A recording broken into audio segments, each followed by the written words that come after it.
Welcome, brave souls. This is your GM in the Great Barrier. We are back today with Star Trek Adventures Aegis, The Unhappy Ones, Part 4. Before we get started, just a couple notes on the channel here. One, I would say that for those following live with Broken Sword, I apologize that there have still been delays. As of this past week, if you are keeping up live, we did not have a session due to scheduling conflicts at the last minute. And thus we weren't able to keep things going. But we are coming back with that next week, next Tuesday. So be sure to keep an eye open at the special time of 8 p.m. Eastern Standard Time for those of you following Broken Sword. We're doing some super fun slasher horror stuff with that, and I will try to have that archive up to date. Yes, we'll try to get that taken care of within the week so that you can keep a closer track of that. The other thing I wanted to note, and the link will be mentioned here, we tried to do this in the Broken Sword game, but since there's been a delay getting those new episodes out, I wanted to make sure that, as my good friend Joe, the Overland Gamer, in that game would mention, we are in, with the month of November rolling around, we've started the Fallout for Hope charity. They're picking back up, so in essence follow the link there, and it would deal with it. There's, as I understand it, a variety of fundraising opportunities around, for charity, revolving around various Fallout-related streams, whether it's video games, whether it's the ttrpg. I'd just say, if something like that is to your liking, then give it a look, and it's a very worthy cause. So I'll give it the shout out here, both live in the chat, and we'll get into that. Let's see. Before we jump into a recap here, any of you guys have anything else you'd want to bring up? Nope, I'm good. I will note there, Wayward Rush. I do remember that exact caption with the buff Stewart relative to the others. The ship that had only one ship that had the gem. Yeah. You could definitely believe that he said he'd go down as much in Nemesis. I think Picard did. That is. Let's see. Let's go ahead and jump into the recap here. So, when we last left off, Aegis has found itself in a bit of a predicament as the landing party is stuck aboard a Raptor-class vessel found out in deep space, moving at high impulse speed towards the Klingon Empire, but its warp engines being offline, it would not arrive for some years. Due to cryptic signals and possible non-Klingon life signs, a boarding party has investigated, led by the ship's doctor, Xantar, and including the newly recruited Suliban Ensign Remora. Unfortunately, it seems that somehow the Klingons were hiding within the ship, possibly in some sort of suspended state, as one could only speculate. But given, Xantar, that you have learned in the time you've been aboard, they are sick, with apparently at least a couple different maladies. Bad hygiene amongst them. Bad hygiene, but also a plague which seems to have, which initially seemed to have completely eradicated their distinctive cranial ridges. The less important one. Yeah. There's that, but another one that seems to have brought them back, but is also it's exacerbating some of the other symptoms and creating some general signs of instability. It's deeply concerning. Fun times. Yes. So Xantar, about the only reason you and the landing party are still alive right now is that you have pledged to help your shipmates, or rather, you've pledged to help the Klingon crew devise a treatment for, well, you'd assumed the focus was on one plague, but they are actually tasking you with the second, you've now come to understand. Unfortunately, in the time it's taken you to get a handle on all of this, the away team tried to escalate the situation. They attempted a breakout. It did not go well, mostly because the Klingons, now seemingly restored to their former glory, they appear to be very difficult to put down. Indeed, a Klingon captain took one of the buffest and most tactically inclined of the Klingons, a warrior among the warriors, took a bit of deck plating, swung hard at his head, enough to cause an indent, and it simply popped back into place.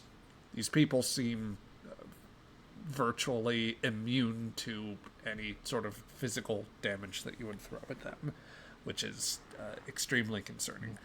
We should start doing psychological damage. We also got cheated because freaking RGM was all like, "Oh, well, that's still lethal." So Big meanie. See, the intent was lethal. Whether the fact that it didn't turn out to be lethal, it doesn't matter. if we knew that it wasn't lethal in the first place, but it was the only thing that seemed to take them down a notch, I mean, come on. Well, you didn't Go to sleep, go to sleep, go to sleep, go to sleep. Yeah, pretty much. Yeah, you didn't know, but you did it anyway. It matters who you are in the dark. Yeah. In for a penny. Yeah. At any rate, you've learned the murder of the rest of the landing party was only forestalled by the exasperation of the Klingon captain and the insistence that Xantar continue his work. This has not come without cost.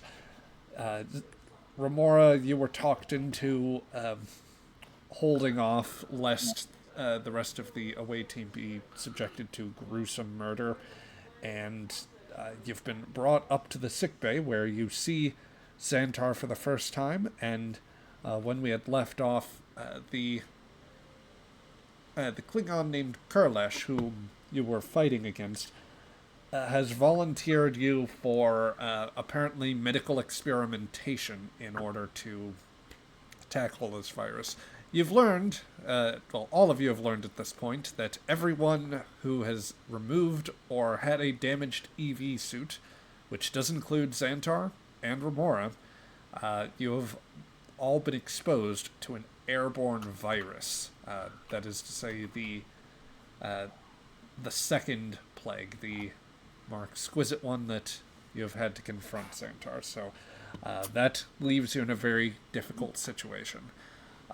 Worse yet is that all of this passes by unaware for the crew of the Aegis, who have been out of communication, save for the Klingons occasionally putting something through.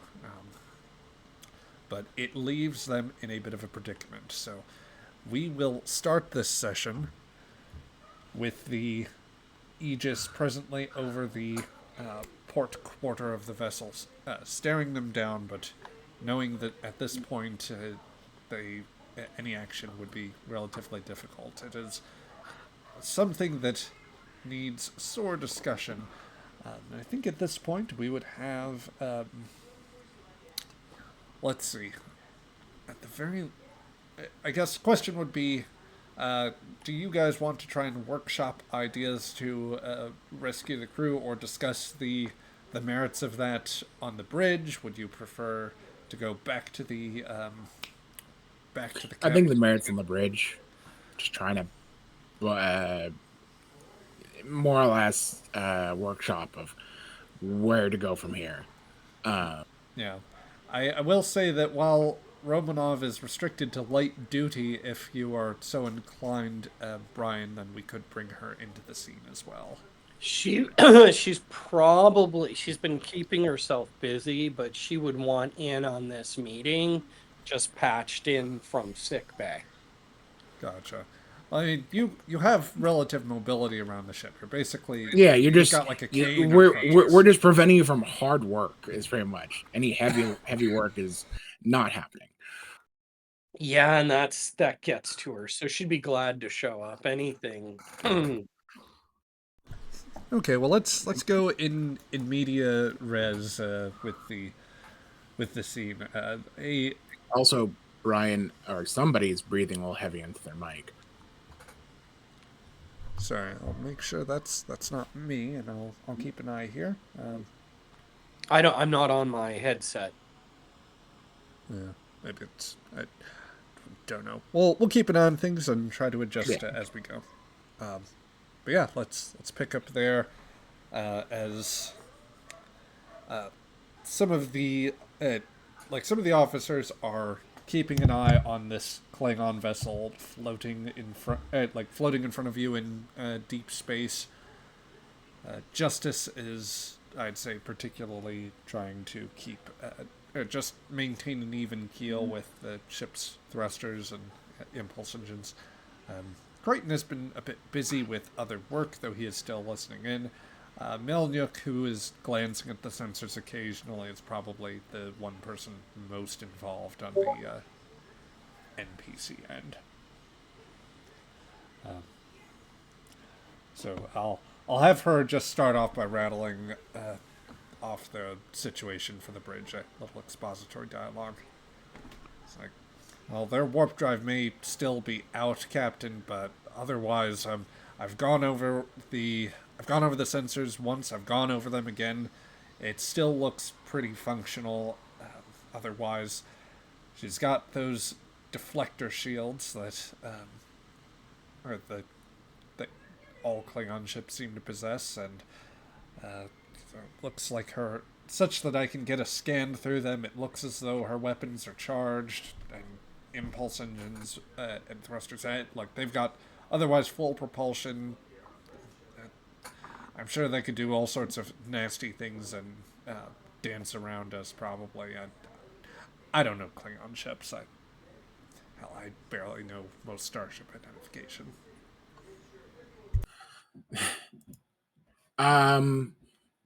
Zach, you mentioned before this was a older model of a bird of prey.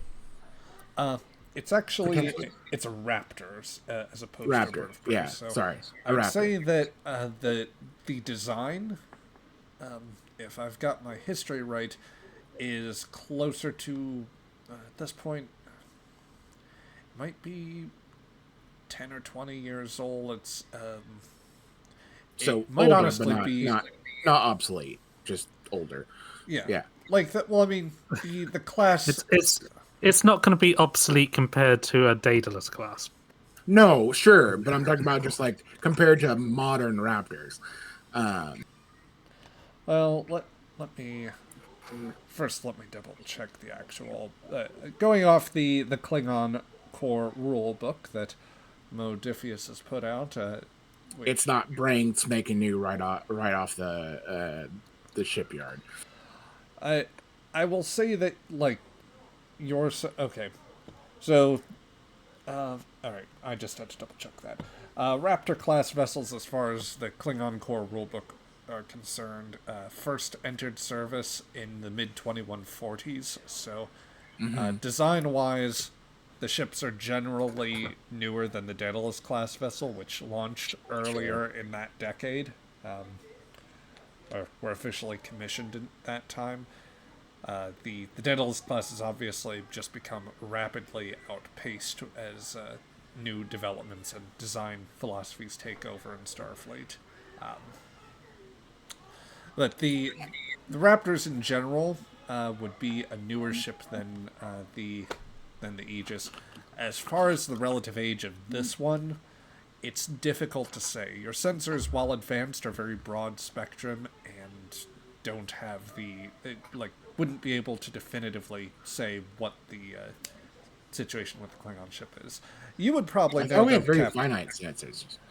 All right. Well, I mean, the sensor suites are advanced, but I'd say as a more general principle, that like Starfleet sensors can run a broad spectrum of like sensor analysis, or like they're designed to do different sort of scientific tasks. Whereas, Okay. All right. So compared, they're not strategic or tactical systems necessarily of sensors. Yeah. Okay. yeah, that's where like you would know, Sharp, that Klingon sensors in general are much more inclined. They could go so far as to tell you, you know, they could. The rumor is that they could pick up someone firing a particle weapon on the other side of the sector, or they could tell you which shipyard something came from based on hull composition and all that sort of thing.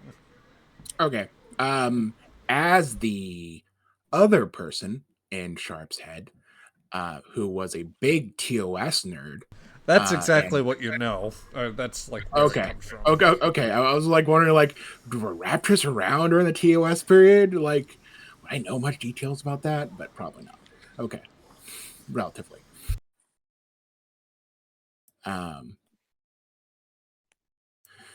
Okay. She just eyes and looks over to, or just sort of her eyes sort of wander towards Romanov. Romanov, any idea how fast a raptor can go? Can I figure out those performance parameters from our scans and previous information in the data files? I would say best guess on any sort of technical manual you might have around would suggest that it could probably go at least as fast, if not faster, than any Earth ships available. Like it very likely could outclass or exceed the speed of even an NX class vessel. Faster than an NX, ma'am. Terrific. Not a fight we want to pick. As great as not our chase we ship want. All right. we'd have to even the odds. Now, what about damage? How much damage have they taken? What's the condition? That may be capacity of the vessel, but what's the realistic capacity based on our scans, their amount of antimatter?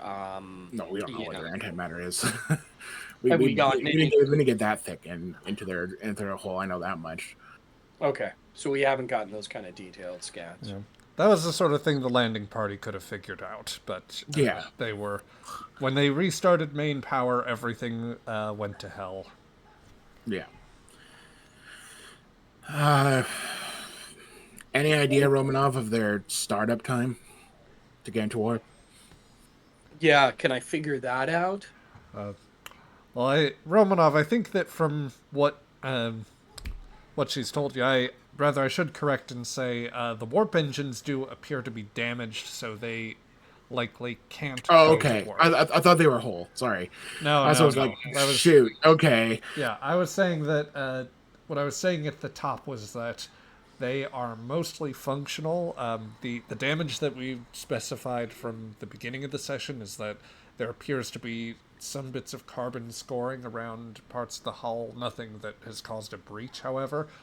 The lone exception would be that it appears the warp engine, the sort of aft nacelle element to it, appears like cracked and disrupted, so that vessel's not going anywhere fast. That's probably why they were running at extremely high impulse speeds.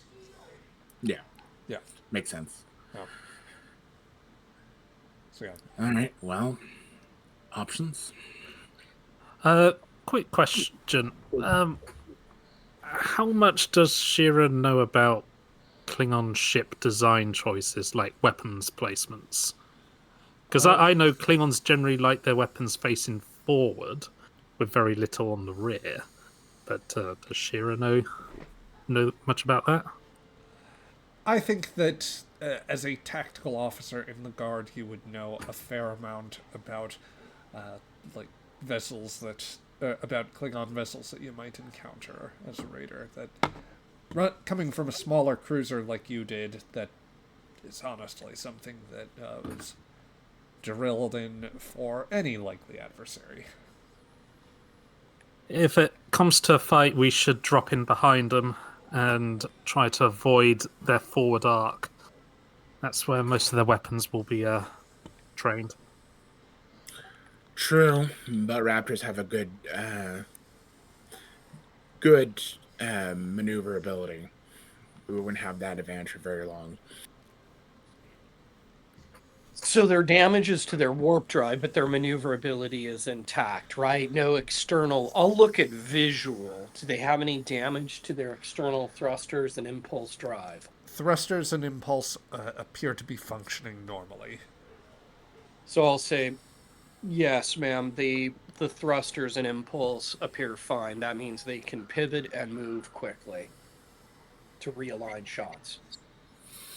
Even if they were damaged, they would need to be damaged extensively in order to even get within our level. Correct. To even the field, yes.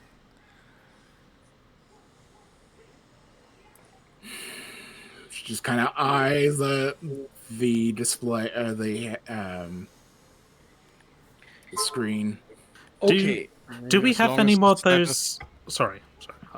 As long as the status of our crew is unknown, we are severely limited in our options. Especially if they're kept hostage. Does there look to be any unusual accesses? I'm going to use, just visual contact with the surface. Do they have any external, for example, many ships will have an external hatch so you can get people out on the warp nest seals or the extension wings that run out to the nest seals. Are there any... I mean, obviously we went through the hatch that we could see. Now that we're up close, is there potentially anything, another way we could insert a team? Well, it would be very difficult now that they have their shields up, because that is not something that... I'd say, Romanov, you're not sufficiently familiar with how they work to say if there's a way to breach those shields short of extensive weapons fire, or it would be very difficult. Furthermore, the Klingons would see such a team coming. The transporters would also not function while shields are up, or you could not beam through them.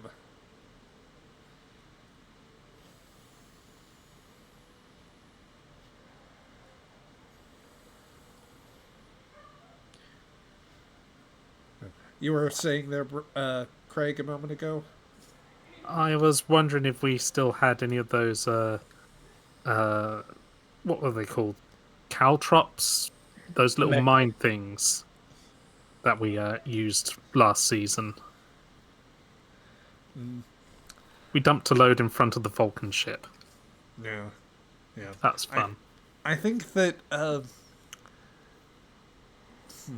let's see. But if we don't, fair enough, because it's not something we'd.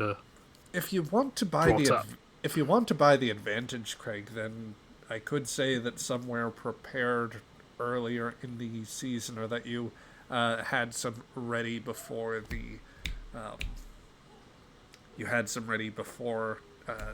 Aegis left dry dock. However, that's as you remember, that is very much a mine situation where they are dropped and the ship has to run into them. Which isn't impossible with a maneuverable craft like that. You just need to force them into the right trap. Yeah. What would be the viability of putting one outside and then moving it to where it latches on? I mean, once you get something moving in space, it tends to move until... The problem is where it stops, how to stop it. Well, what if it were to be pushed out of, say, our shuttle bay, and then directed in the direction so it's got momentum, and then it would naturally latch on because that's what it's designed to do. Rather than the ship running into the mine, we run the mine into the ship and latch it on. Okay, I'm sorry. I stepped away for 2 minutes. What is the idea we're making? Sure. Go ahead. The caltrop mine things Sharp created last season, and which were used quite well against the Vulcans. If we spent a couple momentum, we could create an advantage whereby we have some of those on board the ship, and we could then perhaps deploy them in some way against the Klingon vessel. With Brian suggesting we could essentially push one out of a cargo bay or the shuttle bay towards it, since as long as we're matching relative speed, then essentially that's all zero, and you'd be able to push it towards it with no problem. I'm not doing this in character because this is like my back into character more or less. Fair enough. The problem with that is that once we remove ourselves out of our distance, we're no longer have that advantage anymore. As I very much doubt the Klingons will let us approach anywhere closer to where we already are. We have them. Something of a Mexican standoff between us and the Klingon vessel at this distance. They do anything, we can fire back and do crippling damage. If we fire, they do to us. I'm just wondering if there's anything we could do just to gradually weaken their shields without making it look like it's us. Try to make it look like some kind of natural phenomenon, the star system's screwing them over. Melnick, any science magic you can pull? Yes, magic. Come on, science magic. She kind of raises her hands a little bit in just befuddlement. We're out in the middle of deep space. There's not a nary a star nor. There's just a flat look of like, Yep. Like, okay, you localized subspace phenomena, that kind of. There's nothing. There's scarcely there's a lower average density of even hydrogen gas out here than is the norm in this space. We're in the middle of nowhere. That does sound interesting. You should really run a scan on that one. What the hell do you want me to do with nothing? I mean, I am sure if you don't think you can do it, Ensign Stewart probably can make something.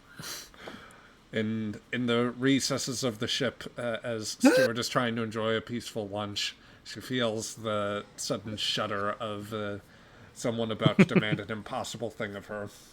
Yeah. Poor scientists. Why am I cold all of a sudden? About the only way that we could do anything to the Klingon shields without firing at them, there might be something to it with the main deflector that could cause some sort of disruption, but that's going to take a lot of energy, and they're going to see it, they're going to know it's us, and that means they start shooting at us, and they start taking out the away team. Probably. I don't know. Unless you. There's no unless. I'd like to piggyback on the mine thing with the proposal of we take the mine outside of our ship, directly behind us, so it's in our sensor shadow. Then we could maybe rig it with thrusters and guide it in slowly. Thrusters wouldn't be enough for the amount of speed we're going right now. We're on full impulse. If I do, yeah, it's true. We're at full impulse, so it's not. Yeah, it's. All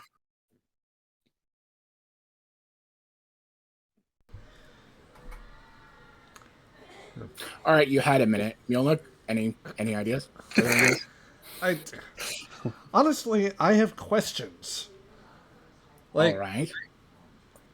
Like, what is the point of any of this? And like, I don't mean that as I don't mean to be facetious or anything here, Commander. Like, we momentarily get the Klingon shields down. Then what are we doing from there? Scanning, boarding, subduing. Probably. Beaming out our away team. That too. Well, correct me if I'm wrong, but those transporters can barely handle 2 people at a time, so we're going to take a chance that the shields are down for, at least a few minutes, whilst and that the Klingons don't land a hit on us? Is that what you're trying to tell me? Any way you can shut down their shields discreetly?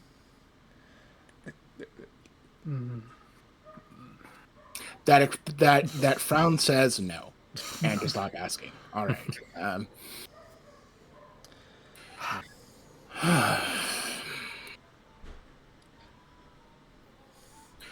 All right. She decides. Crichton, anything you have on your end? Oh, sorry, sir. Crichton says, taking the hand from his earpiece. I'm afraid I was only half paying attention to that last bit. It's actually a little strange. The subspace latency testing I was conducting has actually come back sooner than expected. I'm wondering if there's some sort of localized phenomena that would, in some way, be impacting that.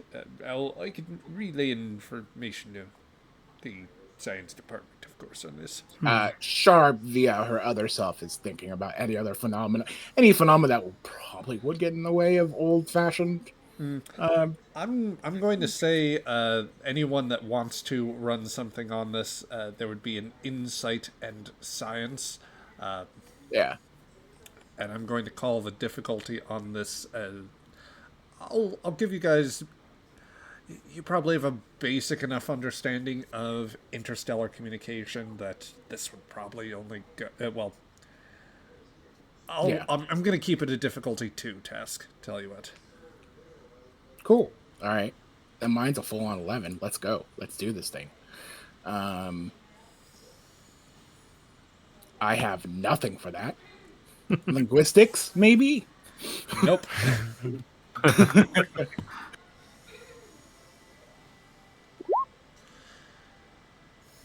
1. Captain, you can't rule it out, but you, for a probe that should be, at this point, nearly 40, some maybe, pushing mid-40 some light years away from your position, if not a little further, your calculation in terms of subspace math is a little off, but you don't think that would, you don't think that entirely adds up, so there must be something different about the situation, and subspace phenomena is certainly an explanation. Though it's... Yeah. If anything, you would at least expect that the Murasaki 312 anomaly, or that pulsar that you had passed by, that should be posing actually a more significant delay on that, or more interference. How clear is the latency right now, Crichton? Minimal interference, sir. Great. She sighs. She gets up. Mjolnir, keep workshopping. Everyone else, give me some ideas. She says, Crichton, patch me to Starfleet Command. Attempting...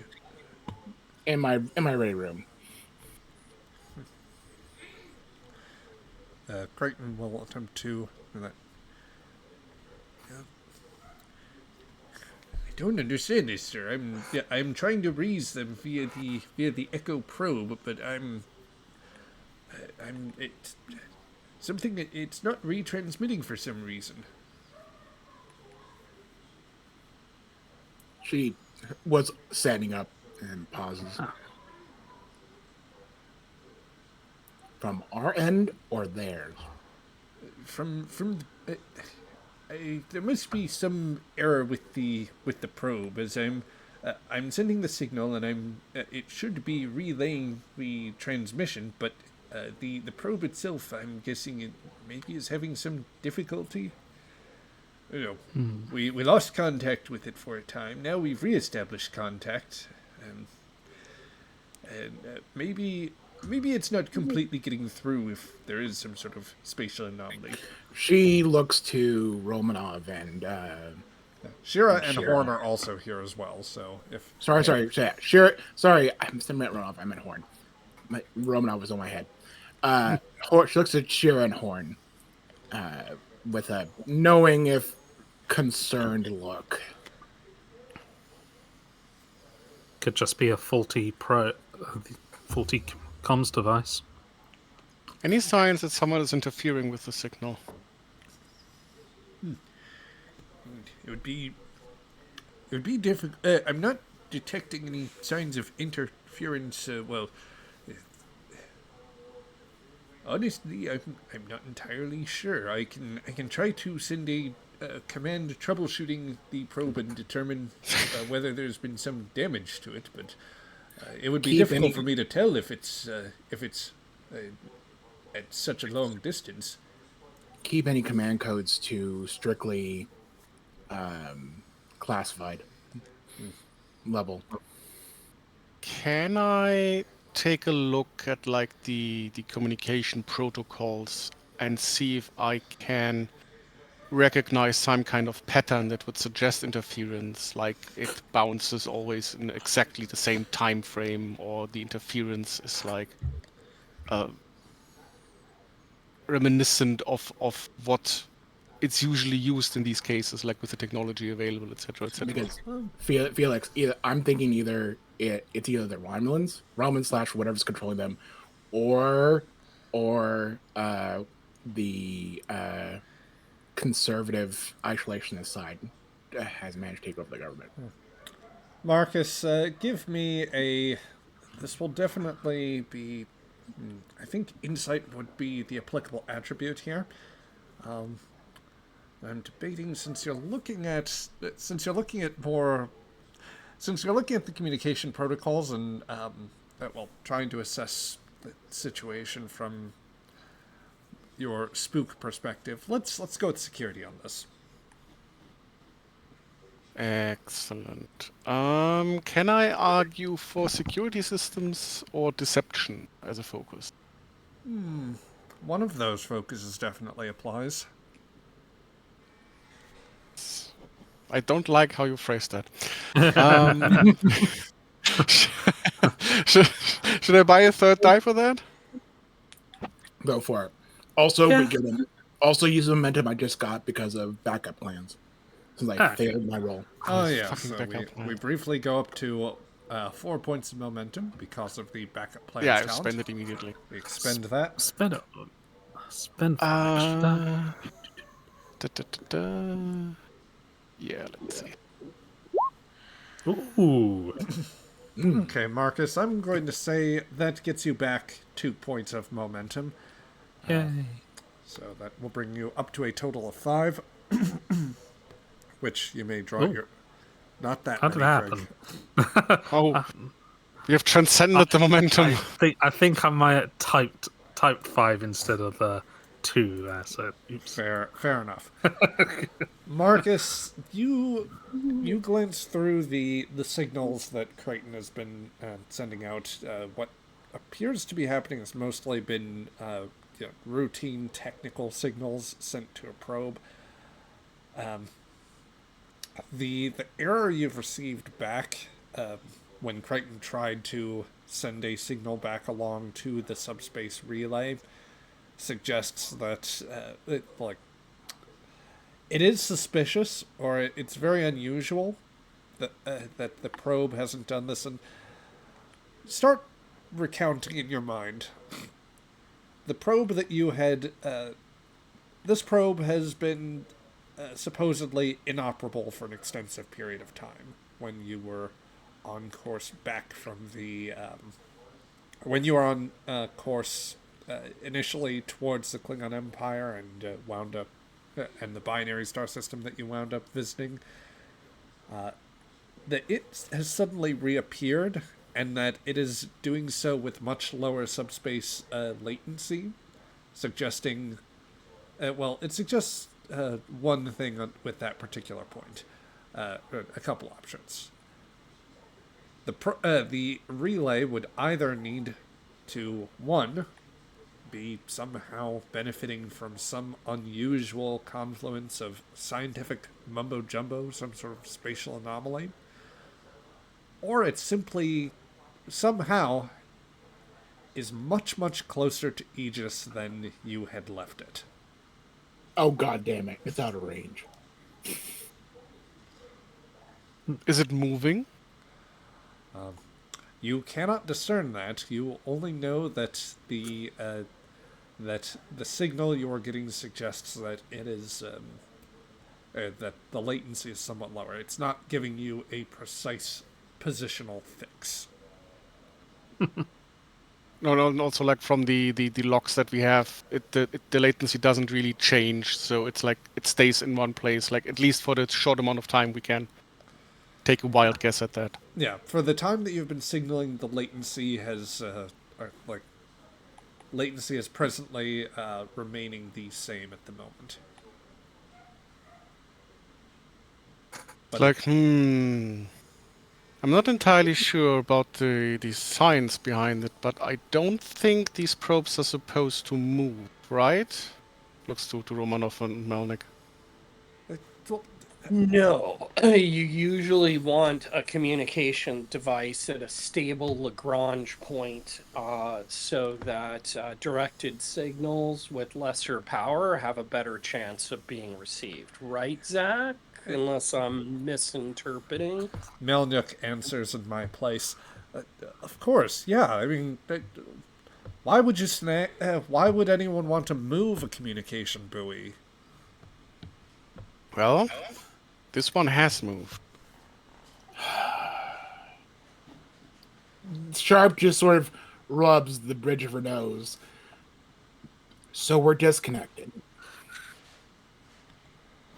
We must know roughly how far it would have had to have moved in order to have lost contact with Starfleet Command, right?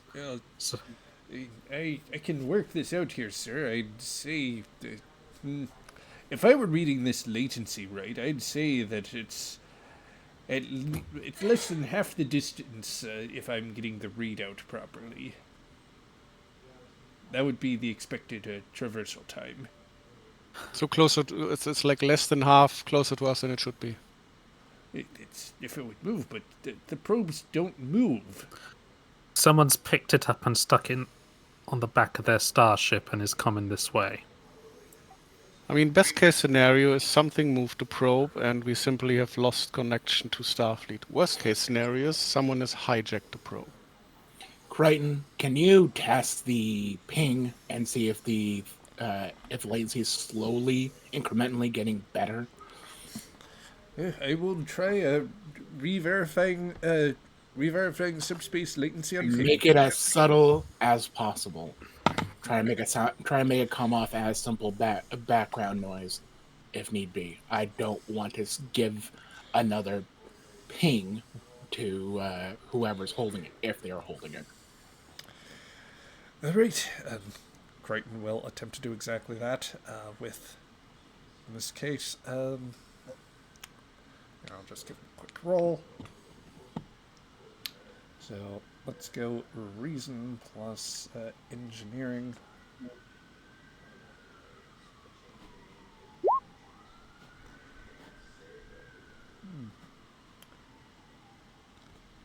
Actually, running this through the system here, I think that it's very difficult to say, sir, but there might be some sign of movement. Oh dear. If you were to leave it a couple of hours, would a scan in a few hours give you better data in order to determine that it is moving? Melnyuk chimes in. If it's in if that signal somehow moves into sensor range or where it should be, then we'd be in very deep trouble.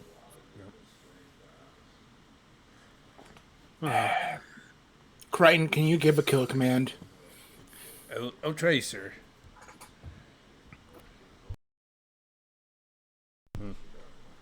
And yeah, I think that we'll close off the. If it's okay with you guys, just, We can close off. yeah. Oh yeah, Well, yeah. We're out of options on the whole. We're currently thing thinking. anyway. Mjolnir, work your magic here. Think. Yeah. Think. Come on, use that juicy brain. Melnyuk will try to. Melnyuk is going to be thinking a lot, but it may drift more to the questions that you have, such as who Why on am Earth I here? What am I doing? and What's who the had point? who might have taken the Aegis's comm buoy, and why would what might they be using it for? Oh, Perhaps it doesn't the matter more- what they're using it for. We're Perhaps destroying that thing. the better question is, who would want to track you? A lot of people. Someone just appears like, "Hey, you dropped this. I thought you might want it back. You idiot!" We're just friendly space aliens. It's Narth. Hello. I wondered if you wanted to buy this from us. But that's our buoy. Oh shit! Oh well. Why did we find Narf strangled in the hold? I don't know. It must have been an accident. I'm sure whoever Oh, did no, it. what a shame! Do it Oh, by accident. You fools! I'm a master of life and death. You see. These Klingons work I'll- for me. I've got the ridges to prove it. Oh no! Oh, It was Narf all along. Cue musical montage with going through the different sitcom eras. Just goes through a montage like the entire show of just like random scenes that Narf wasn't originally in, then you just suddenly see him in it. Yep. badly CGI'd in. It's important. You it's badly done. CGI'd it. Yeah. Oh no! It was North on the grassy knoll. All the time. Narfus of Borg. Don't think about. We don't the talk about the Felix. Borg. I do every day. Oh no! And that is why, Remora, you are the one sitting in a biobed with the. Exactly. Yep. And Xantar, at present, you are, well, resetting the situation. How is Xantar doing after finding out not only that the virus has progressive and airborne, but also that it has now affected both Remora and himself? Not great. Not great is like, oh great, I'm infected with not only a flu virus that has been genetically modified, but something else that may turn me into a Klingon / strange immortal being with many, many other side effect problems that are not going to be well. And my structure is probably not going to enjoy it. So I better get on with it. There's something worse, Xantar. They probably don't know what a shower is. And at There's that no point, Xantar word just in Klingon explodes. for disinfectant.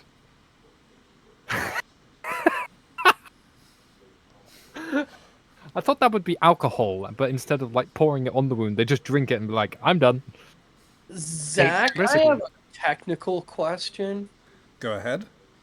Okay. Careful. In a couple different episodes in different eras, low-level warp bubbles have been expanded around ships. And would that change our ability to interact with this vessel?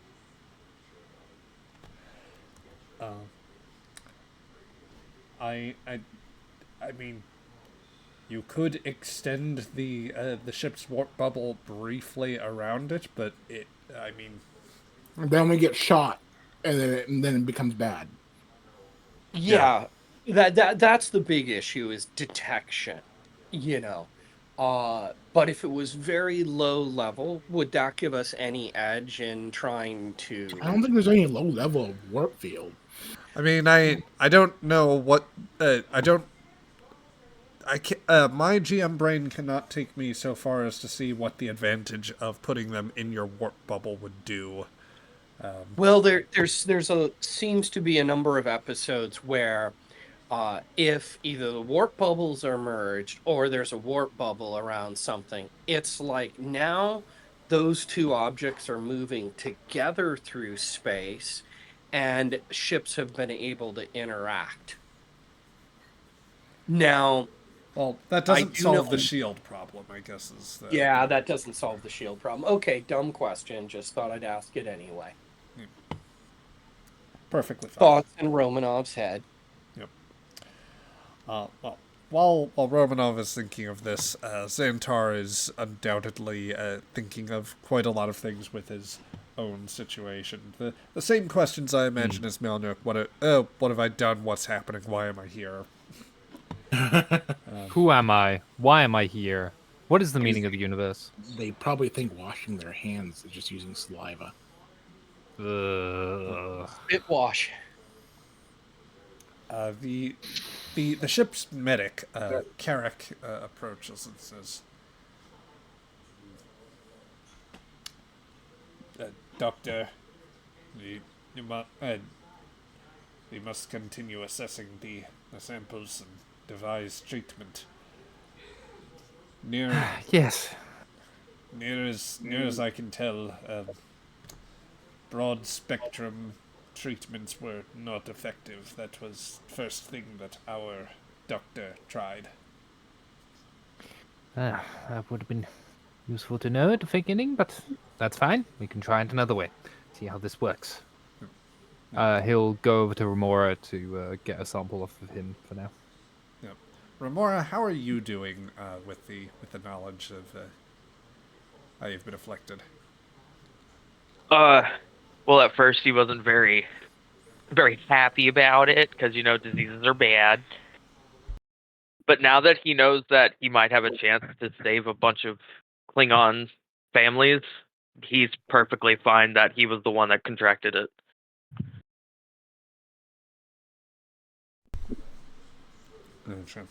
So Xantar steps over with a hypo in hand and or the Klingon equivalent, I imagine. Which a hypo for them is just like a really big syringe. Mm-hmm.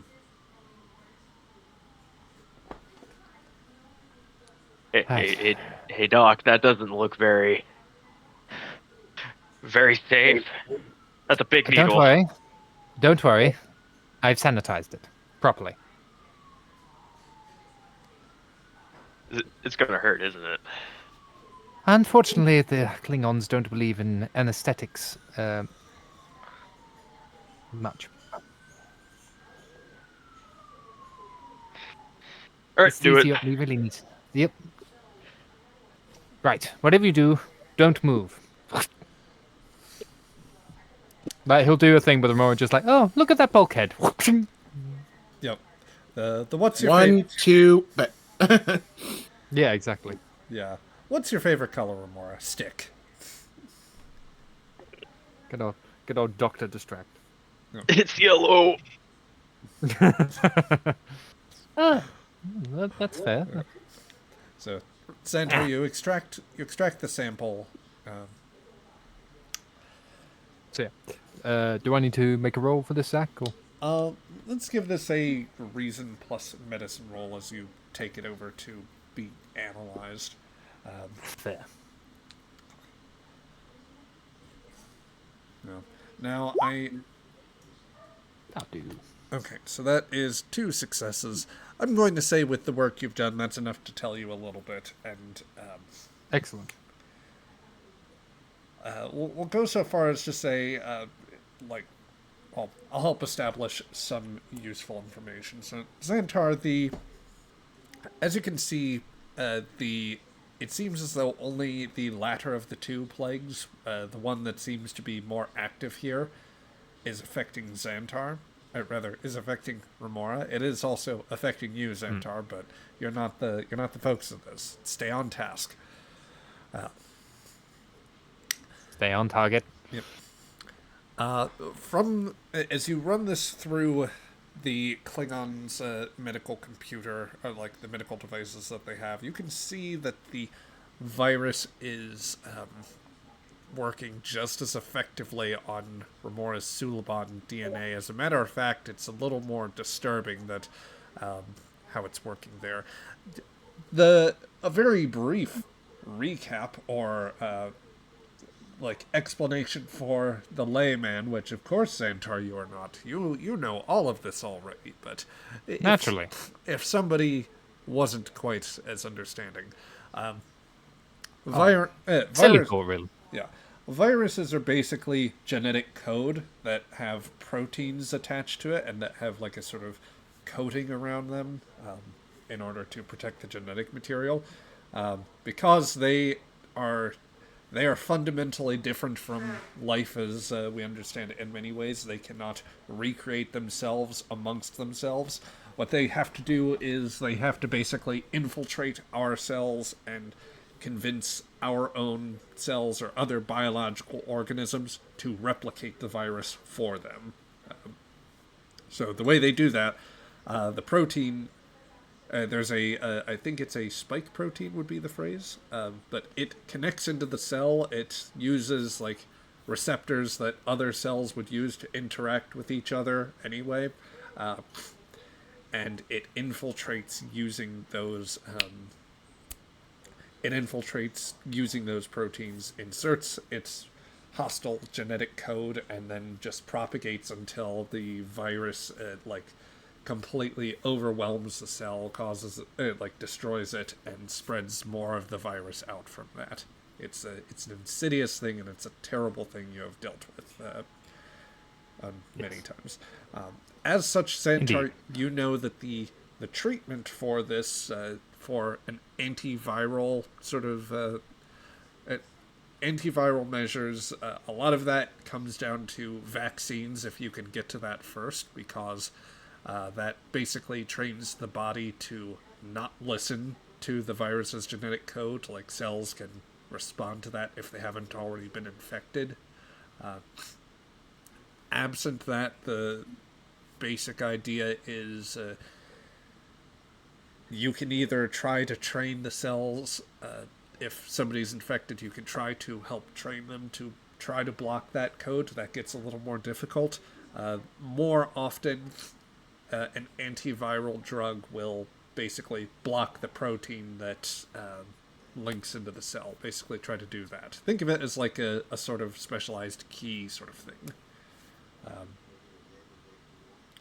So that, Xantar, I think, is where you will see the most likely avenue of treating this, because just from all the scans you've taken earlier, this virus seems to be especially complex. Like, it is... I think with this scan, you would come to understand that this extremely complex virus seems pretty much keen on trying to rewrite genetic code to make things hew as close to Klingon as possible. Like, it actively overwrote genetic code from the weird Lavodian flu strain in order to bring the Klingon... Basically, it brought back the ridges. It did a lot of things to make a Klingon appear to read normally, but it seems to... The problem is it seems to keep going. It's constantly working, and it's... compared to the other samples that you have of the Klingons, it would suggest that it's not going to stop trying to modify the genome until it further emphasizes, basically, you think that if left for too long, it might cause, it might destabilize any living entity's genome, basically. So let's see. So yeah, all that is to say, trying to block the complex DNA or genetic code in the virus would be difficult. Your best bet is stopping it from latching in, as it were.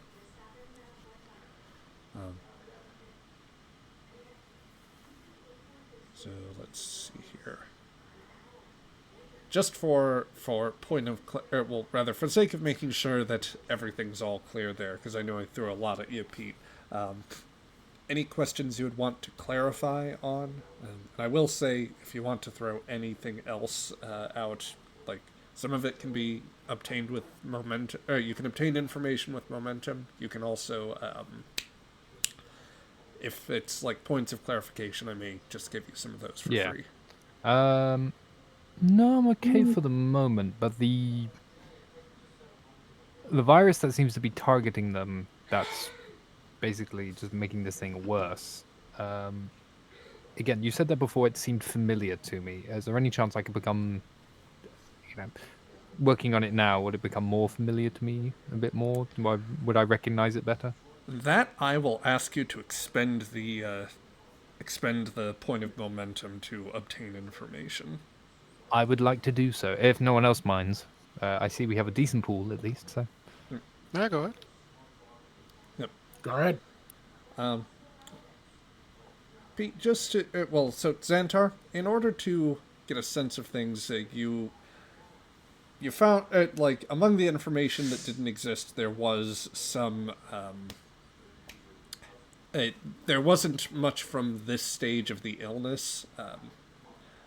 It was all stage 1 when the Klingons were still ridgeless, as it were. And there's certainly not anything for Remora. So you figure that it might work to... It might be interesting to see how Remora responds to the antivirals, basically the stuff that would block the protein from linking to the cells.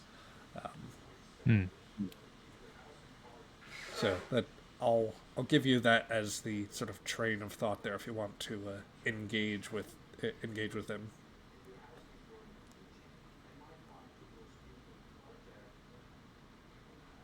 Sorry, you cut out for a minute there. Say again? Sorry. I'll give you that to help you answer the question, the thought occurs to you that the antivirals haven't been tested on Remora, so maybe his physiology would be more inclined to it. Yeah. Okay. Yeah. Carrick is going to be just right to the side. Would there be any threat towards Remora's life if I did that? Well, you could always do the do you have any allergies question. Yes. Remora, is there anything you're allergic to? A fruit on Ryza. But that's it.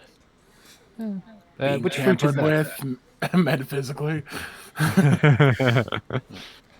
Carrick, I think, is going to take your he's going to kind of take the signal and come over with an array of medicines set for a hypo or there's something near the biobed. Do you have an idea, Doctor? I do, thank you, Carrick. I wish to try and see if Remora's system may be a little more resistant. Let's try this. Right. I'll prepare a hyper spray for him. Yep. Carrick's not going to count. He's just going to get you right in the neck, Remora. And it's very much going to be the, stick, sudden pain. Think the 2009 Star Trek film where McCoy just gets Kirk every few minutes with an injection. Oh, you not know of bedside manner. My only concern is confronting this disease.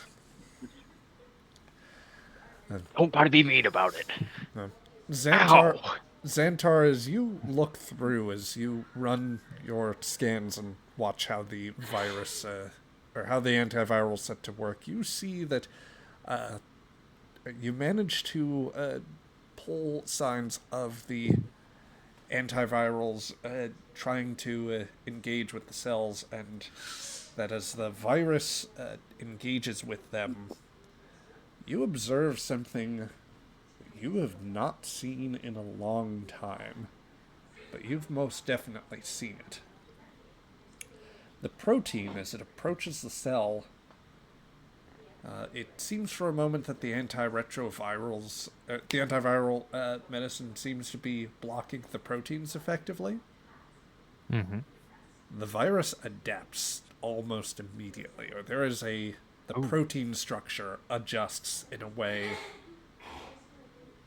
a few ways, each time testing it until it finds an effective way to probe past the sequence and manages to afflict some of the cells.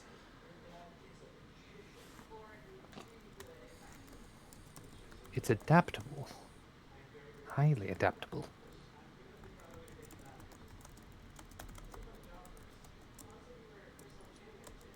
Yeah. Xantar, this is an unprecedented, or an almost unprecedented sort of design, or rather, there's scarcely a word for it.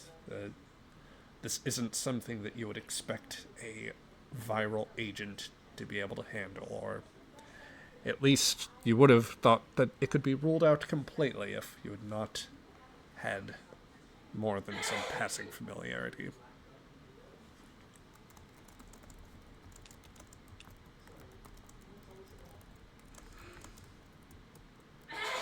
Did it work? No. It's an adaptive protein. Very volatile. And I think Romori can notice that there is something a bit more in Xantar's face when he's looking at the information. His hands, he's a steady hand, but you can notice that his hands are starting to like shake a little. His face is much more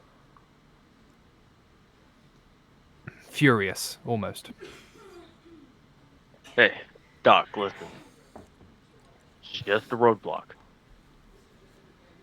Use it to figure out the enemy. Think about it in a military standpoint. That is your enemy, and he has played his cards. Now it is up to you to figure out how to use those cards against him. You got this. Don't worry about me. Worry about the disease. Remarkably Klingon attitude, Carrick rejoins. I did say you would find some similarities with some of the species in the Federation. In the Alliance.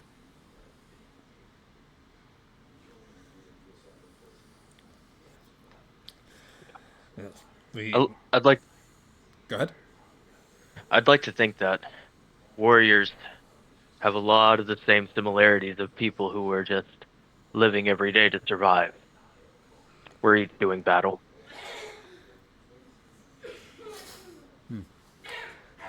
Carrick looks thoughtfully for a moment before he says,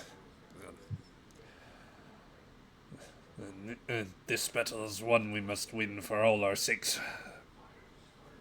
The broad spectrum does not work on these, does not work as a treatment, so we will need something more finely tuned if we are to reverse this process."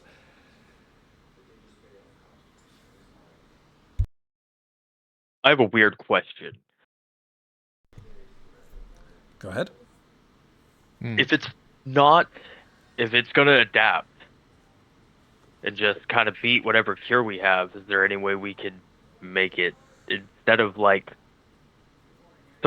killing your enemy, is there a way we can weaken it to where it does take effect but it's safe? Doing the COVID vaccine problem way, huh?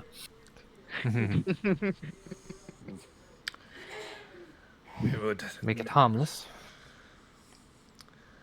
We would need some sort of. We would need some way to nullify the initial strain, which we have not succeeded in doing.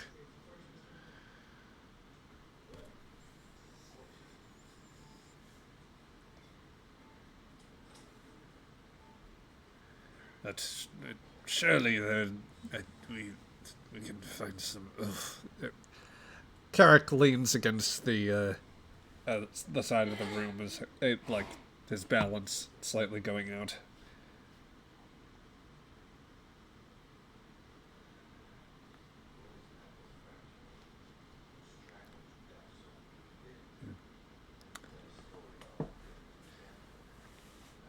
If it helps things at all, Pete, do you need any sort of other refresher on information that you have around here, or do you just need a moment to ponder, like how Xantar would dialogue this? I'm currently pondering. Yes. I gotcha. Okay. Well, let's see.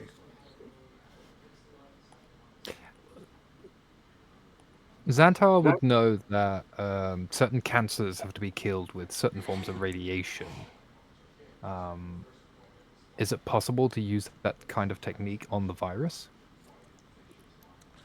I think that it might be a viable means of doing something about that.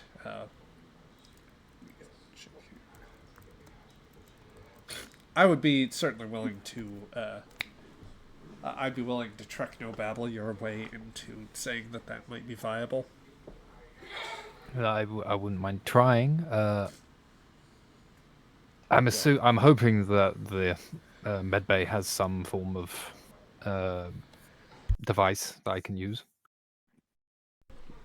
Nothing quite so. Nothing quite as immersive as the one imaging chamber in the Aegis, but there might be some sort of. I'm sure there's a handheld unit of sorts. Yeah, I'll find something like that and just.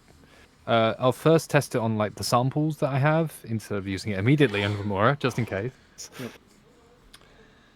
So this. Hey, congratulations! You also now have cancer, Remora. Yep. Great. Let's see. That didn't exist in our species.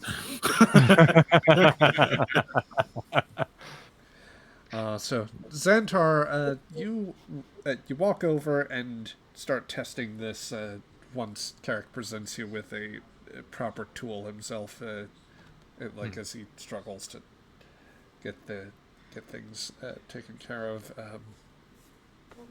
He is having trouble keeping up a little bit right now. But he is doing his best to provide some assistance there. I will say, Xantar, that you, as you start executing that, he says, I must say, I genuinely did not expect that sort of sentiment from a Sulaban. You'd be surprised at what people are like when you get to know them. Maybe the Klingon Empire could consider that going forward.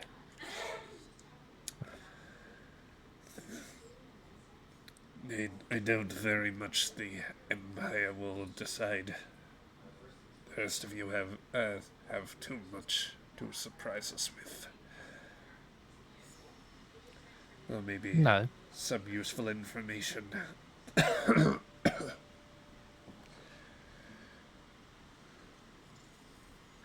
Perhaps you should just try it for yourself.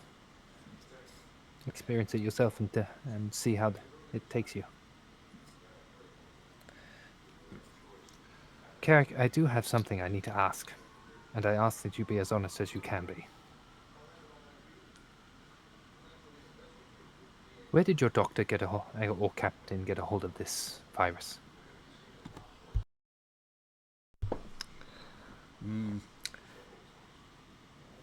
I will ask you for an insight, and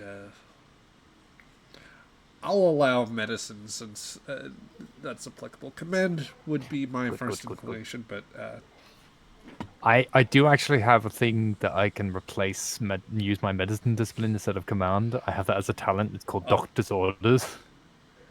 You know, it's maybe not quite fitting with the text of it, but I will say it suits the spirit of the question. Well, if I may, it does say that if I'm taking a task to coordinate others or to coerce someone into taking or refraining from a specific course of action. This kind of applies, and it might apply again later. Yep. Okay, so for Carrick, you will need to beat a 1. I did. You do. You score an additional you score 2 successes, which means that the party gets back a point of momentum. There is a grim look on his face, perhaps over the thought of the loss of his doctor, perhaps over the realization of what this disease is doing to him,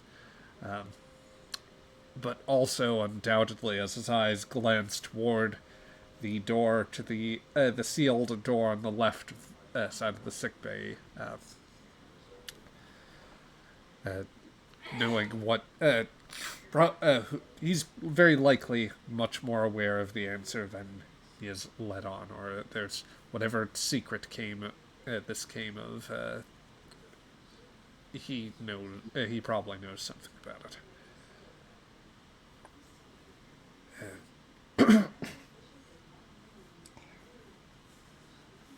I am sorry, Doctor. I have my duties.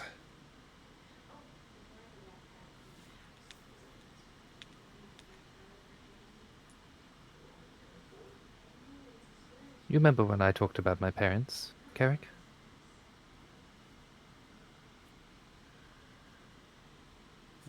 He looks up and just simply nods. This virus was their murderer. Countless others on my home. So I ask you, as an honorable man, where did they get it?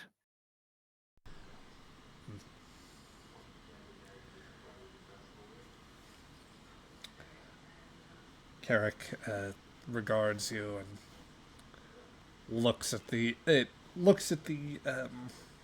glances again to the door and to the device as you try to test those samples. As he ponders this, I'm going to give him, we'll call this a difficulty 2 task, as he decides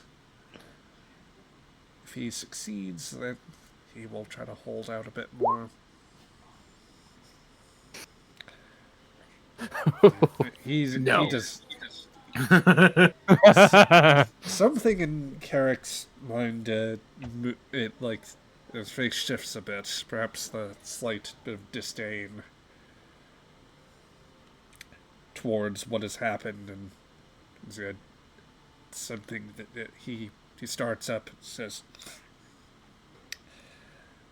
You must understand. My people, so many of them have been marked. We are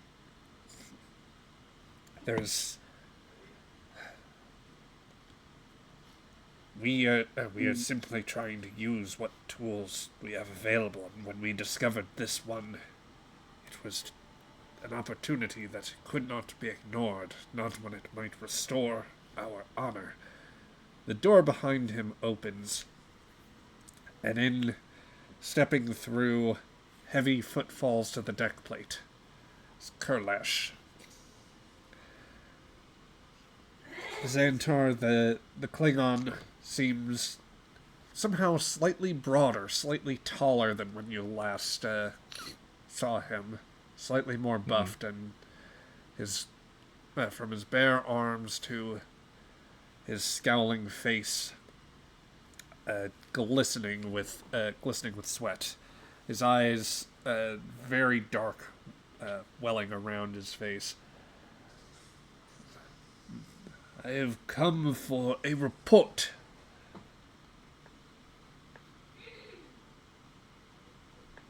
I see. Xander will step forward. Your progress?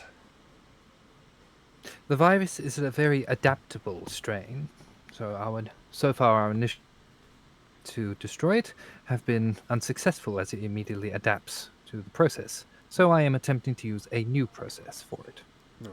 Xantar, as you glance through, I will tell you that you are getting results on that end. Unfortunately, it seems that the virus, as you've had to adjust the settings and analyze as it goes, the localized emission of radiation, some of it is, I'm going to say that some of it is actually, like, more stimulative than you would have realized. There are other forms that are effective against basically eventually shredding through that genetic material, but at the level, at the intensity that you have to use it for,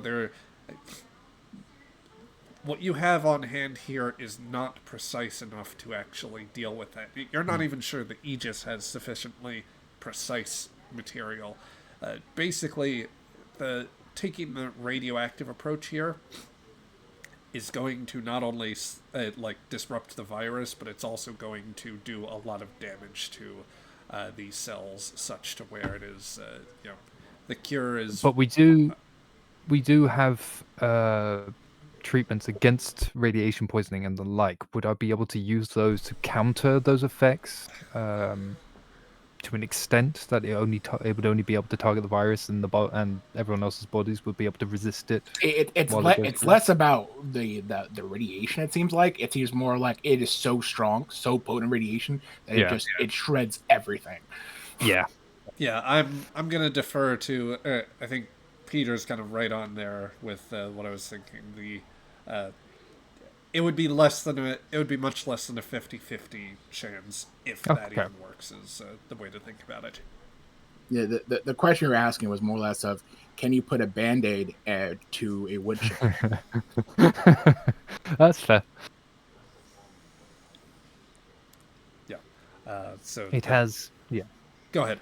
It has, just saying in his report, it has effective results. However, it is very damaging to the subject. And I do not have the materials here in order to create anything that would make it a little more precise. Oh, I find that unlikely. That your medical ingenuity, Doctor, should be more than adequate for that. Perhaps what you require is just slightly more. Perhaps motivation would be your problem, he says. Takes a step over to Remora. No, I know some elements of Suliban physiology myself. Did you know that, Doctor? Did Carrick tell you in your musings and work?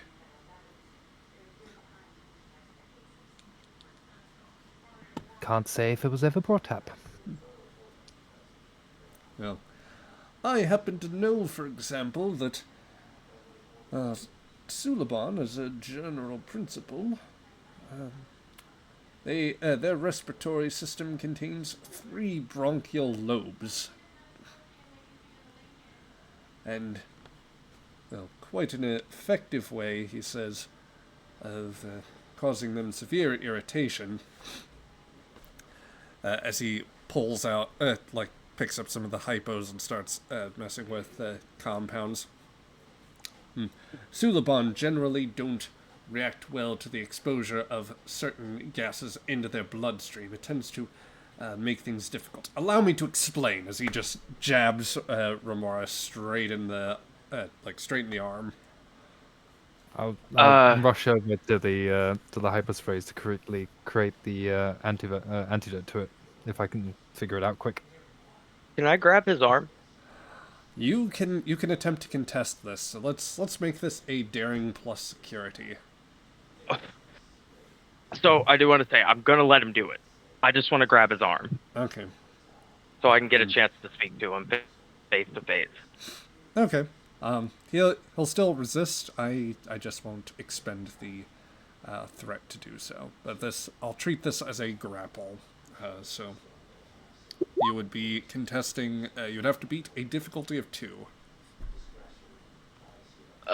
Fitness and security, or daring. It would be daring and security in order to initiate the grapple. May I use my hand-to-hand combat focus? Go ahead. Come on. Oh, 2 nice. successes, which matches, so that is enough for you to gain a steady hold on him.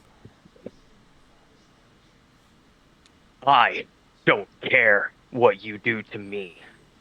But there's something that you need to understand.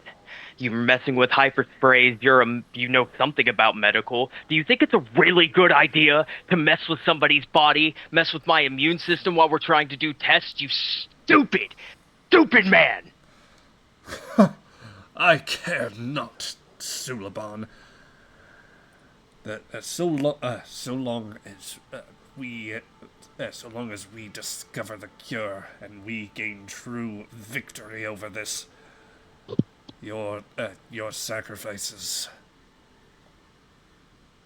your sacrifice hardly merits consideration. You're being foolish. I'm your best shot. I'm the one with the best type of DNA. I'm the one that's a mold. You lose me, you lose your best shot. The Klingon tries to wrench away his arm, which that will be a fitness and security as he tries to pull it away. 3 successes. Let me check whether that's enough or that's a thing that you can test, Remora. So let's see. For grapple, that would actually be immobilize as they word it.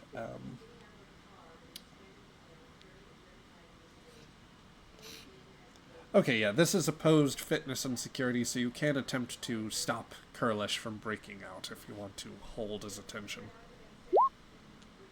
Not quite enough. His 3 successes to your 2 will mean that he breaks out, and I take a point of threat. Eep. Yeah, so he wrenches his arm away and says, "Oh, you will be a useful experimental subject, Sulaban.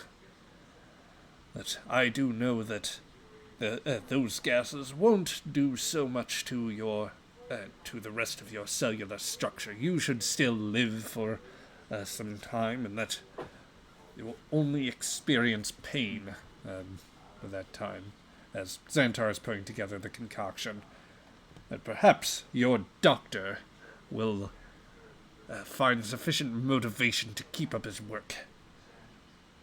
We have no time to waste.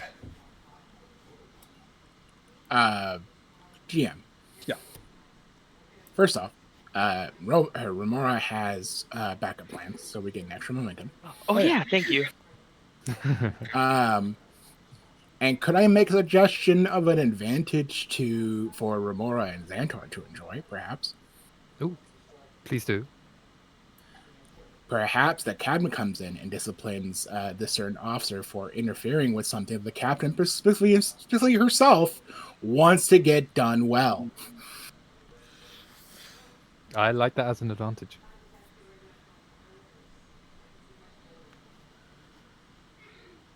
Look, there's a difference between being a cruel TOS Klingon and fucking up your captain's plan. Yeah. Good point. Would that be fine for you, Cheesy? Absolutely. Zach? Yeah, I would have no issue with that. So you guys want to spend the 2 momentum? Yes, please.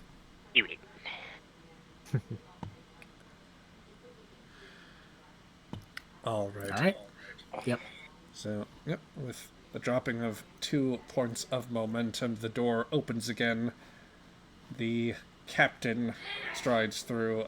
At this point, like you hadn't seen her look this way earlier, but let's see, Xantar, she has the similar signs of increased. I'm gonna make the token just very large for a moment. Increased like perspiration, dark, like the signs of like dark coloring or something dark pooling kind of around her eyes. The batleth she was dragging earlier is now being used as more of a support. Ooh, okay. I expected a report earlier. What is the situation?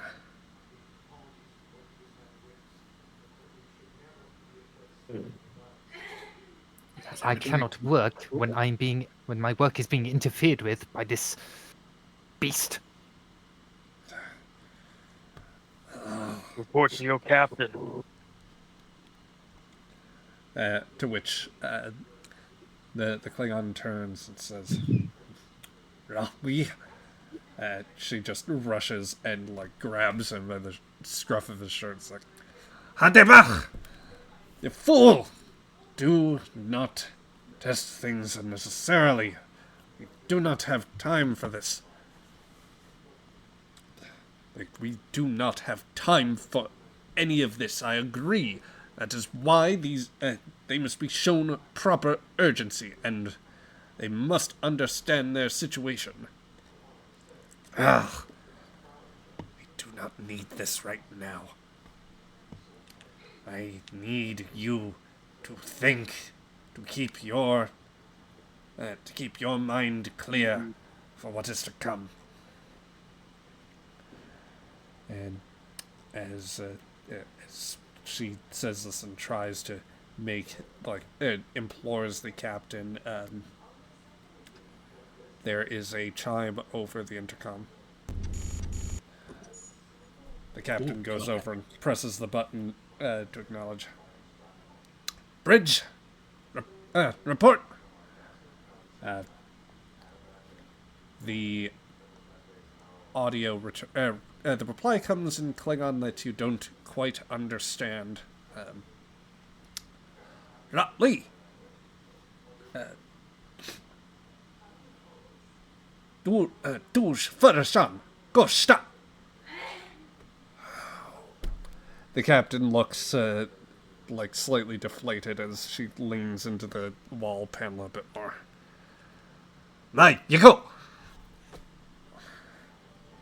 And with the echo of Klingon commands, the vessel is filled with the sound of klaxon as the captain and Karlash both start turning towards the door and heading out of the sick bay.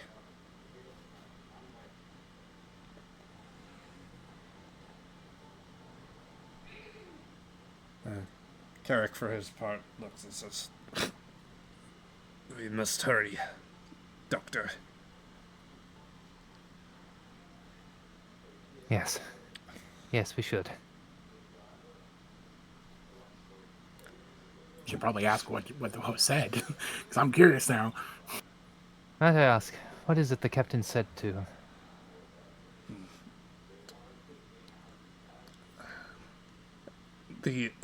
We've become aware there are others in this space. Battle approaches. And one, if we do not solve this problem, that we may not long be able to fight. Xantar will look at Remora and just sort of mouth the word Aegis. He nods, coughing. After he's injected him with the hyperspray, just like to get the the gaseous things out of himself. If the Therasan are not an enemy to be easily crossed. The Ferris? Oh, God damn it. That you do not know is... I am sorry for what is to come. And with that, Carrick tries to help you. He starts trying to stumble over to the medical computer to try and work out a more precise system here. And I think that we'll cut the scene there for a moment. get back to the bridge as we're freaking about to be having problems. Yep. Let's see. Yeah. After further workshopping, after further checks, I think that we've come in again for another query to Melnyuk. All right, Melnyuk, we've given you a few hours.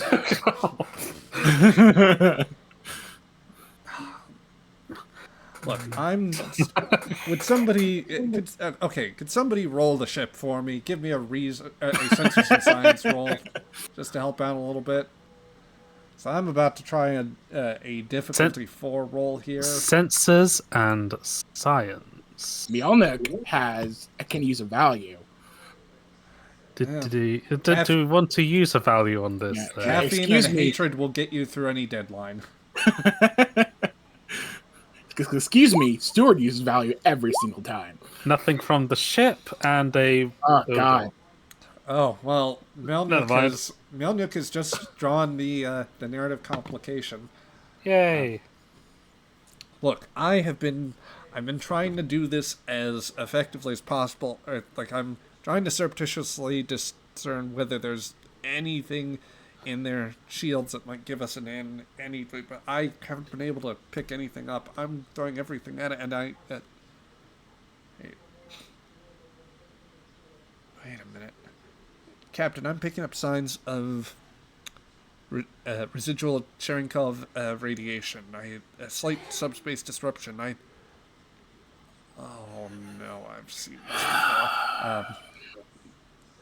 Sharp, this doesn't sound quite as familiar to you, but Shira, you remember the last time that she observed this phenomena. Actually... Yep. We've got a cloaked vessel. Pride Stalker showed up again. Yep. Sounds like... This is me out of character. We've got a cloaked vessel nearby. Somewhat stealthy, trying to reduce its emissions, but... Yep. Vessel dropping on a warp. Approaching now at... Oh, they're coming in close here. Let me guess. Pride Stalker? Who are they? Captain says. It's the Kazinti. Of course it is. What? Crichton, do they have our do you think they have our probe, given the proximity of the last time we measured that probe? We destroyed it, right? Out of character? I did attempt to send a command, sir. I've got no verification back as of yet, but they surely couldn't be that close. As a Kazinti vessel drops out of warp, approaching from the Aegis's aft quarter. We should break off from the Klingon ship and prepare to fight. Belay that. Rotate us around the Klingon vessel. Use them as a shield if need be. They have more armor and shields than we do. Yes, sir. Sure thing, sir. Justice will try to bring the ship around. If anybody wants to roll for Chief Justice here, then this can be... they're welcome to take that up. Otherwise, I'll give them a quick control plus con. Here, it's not really shuttle piloting, so... Okay. If anybody wants to roll engines and con from the ship, then with thrusters, that will give you the opportunity to make a change there. What's that? Engines and... Engines plus con. Engines plus con. Con. 2. Yeah. Con. All right, so yeah, that should be 3 successes there.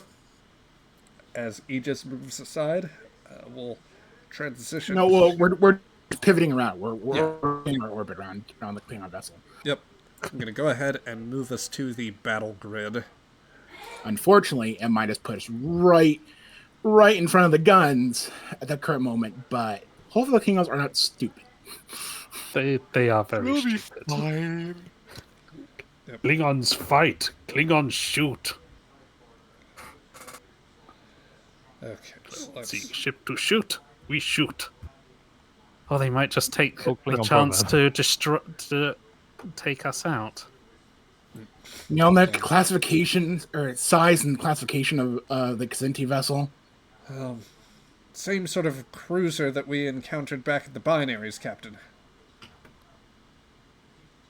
Exact same one or just the same classification? Same classification, near as I can tell.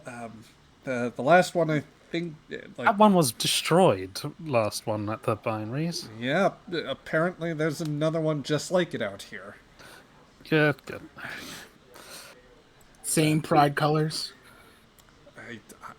I'm not particularly familiar with these. Apparently, with these as I understand, enough. Felinoid raiders. We should at least hail them. Unless they're going to hail us. She looks over to Crichton. Well, wouldn't you know it, sir? They're doing exactly that. General broadcast.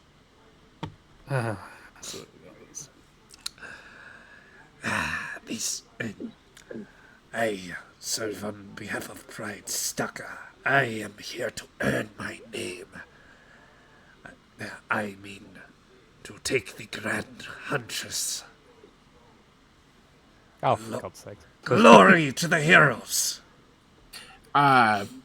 Muttering to quietly. Captain, it's for you. Yeah, muttering quietly to Shira and Horn, like, what is with my family bloodline and Pride Stalker? All right. Since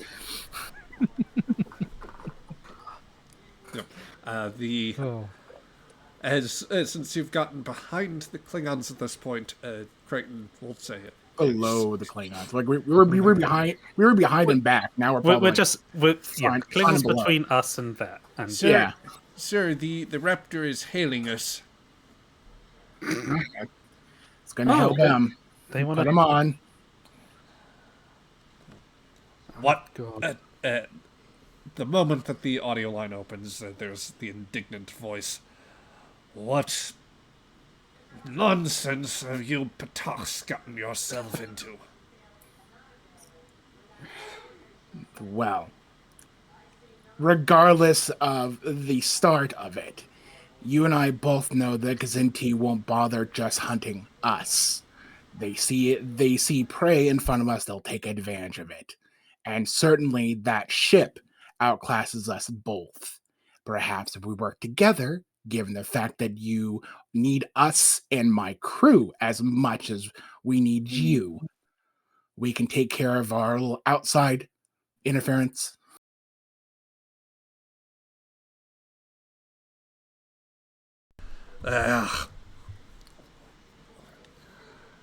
This day, any other day, I would not give you the satisfaction. Is it a yes or no? She says. She just cuts the line. Sir, the Raptor appears to be reorienting their forward arc is aimed towards the moving on towards the Kzinti. Match their approach. Use the tactics I've taught you regarding Klingons. I might have missed a session or two. She just gives tactical orders of how to approach in a similar assault or assaulting manner. Gotcha. So with that, Aegis and the DoQpach will begin to close on the Kzinti cruiser. Separate enough where we won't get freaking field fired, hopefully. Yep. And I think what I'm going to ask in this case will be, as the three ships engage, Shira, just give me a flat control plus... let's see, we could do this one of two ways. We could either run it as a fleet combat scenario, that is to say, you would just roll flat challenge dice, and it would be your 3 ships versus the Kzinti. Or rather, no, it would be 6 challenge dice for you guys versus 3 for the Kzinti. I may spend threat to slightly augment that, or actually I will cut down a little bit for the the Raptor, since their crew is afflicted. But essentially, it would be a roll-off on that end to see how the ships are doing relative to each other. Basically, expediting combat a little. Yep. Use your value, my friend. Well, Right. for challenge dice, if we go the fleet combat okay. route, then yeah, there's nothing actually doing there. Can I help out with my strategy or something? I'll tell you what, if you want to spend a couple points in momentum, I'll let you buy like an extra challenge die. I'll use dice or two. my my value and Well, to get the 2 momentum sorry, go ahead. I'm sorry, you're using it to expand your momentum pool. It just to get the advantage, more or less, for determination or whatever you needed for. You said you were spending momentum in order to do that, and I was like, I'll just use my value for it then. Okay, yeah, that works. We'll treat it as an advantage. Give you maybe get you back in extra challenge. I can give you a bonus challenge die for the turn, or 2. Yep, I'll use. I don't start fights; I finish them. Okay. So, Zinti are only going to come in with 3 on the challenge dice. So with the advantage you bought, I'll give you the 6. Hooray!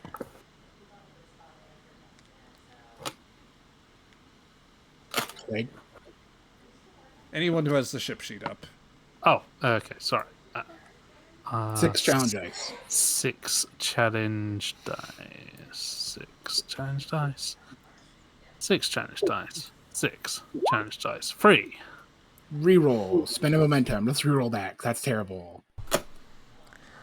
I'll allow you to spend to reroll. I think I will drop some threat to reroll mine as well. Fair enough.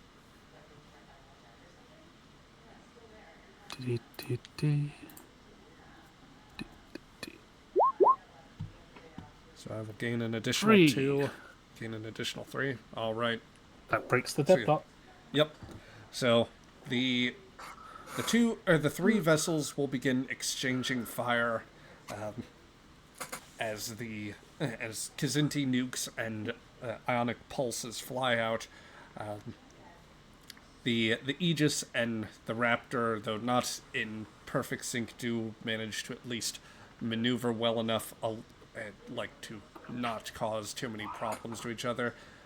It is a slugfest, though, with each strike dealing quite a bit, with hull plating and shields on all ships flickering, with various blasts exchanged. Yeah. While this is happening, I look at Crichton and say, Crichton, with us being busy right now, can you try a breakthrough, since they probably don't have their jamming communications jammer running? Give me the away team. Hey, I'll try, sir. Let me see. So let's see. As just to expedite things, Zach. Yeah. Yeah. Crichton will make every effort to reach out amidst the battle as as Aegis takes blow after blow, but dishes out with its own phase cannons and disruptors from the Klingons. I will say that everyone rock from side to side in their seats. Yeah. Shimmy, left. Camera starts shaking. I'm shaking the OBS window for a bit of it. Anyway, back aboard the Raptor, the vessel. You guys are feeling the force of each weapon hit, as the inertial dampeners are not quite enough to screen it all out. The lighting flickers. The structural braces are buckling slightly. Xantar, Remora, you both have, at this point, you've been through enough to know that you are in combat right now. So things exactly are clearly what we need. Yep. Carrick is with one of those blasts, or one of the shakes, Carrick actually loses his balance and falls face down for a moment. I'm gonna hop off the bed and help him up. As you do, you see that his own expression has shifted a bit. That is to say, he's the signs are already emerging of dark coloring in the veins and around his eyes, and you feel he is outright feverish, Remora.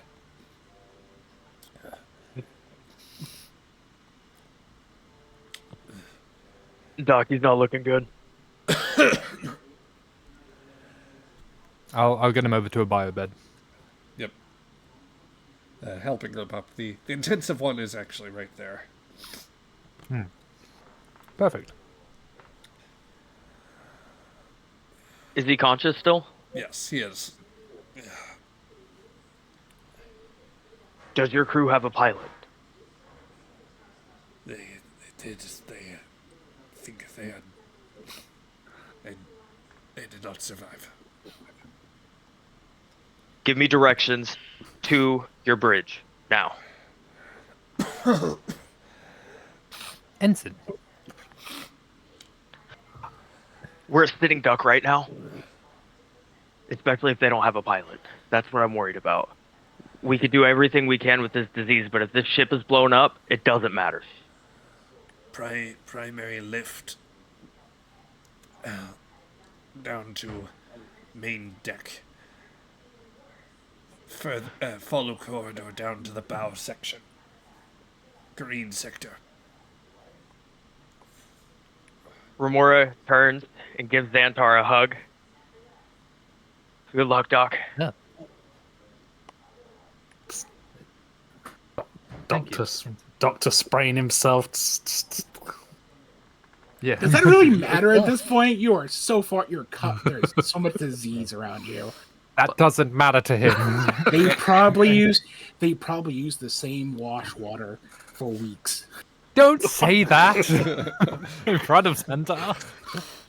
Yeah. He was blissfully ignoring it until you pointed it out. Yeah. No, Remor just. I know you'll do it. I'm sure that they haven't changed out the wash water in a while, and I'm sure honestly the surgical gloves, they look like they're just kind of out and they're coated in something. I think that they've been reusing them for a while. And I couldn't help but notice too that they keep their the doctor, he didn't actually wash his hands when he went to the restroom earlier, and he also had there's a plate of live worms. When you grabbed a hypodermic needle, you had to deflake it. Yeah. Ooh. But you got this, Doctor.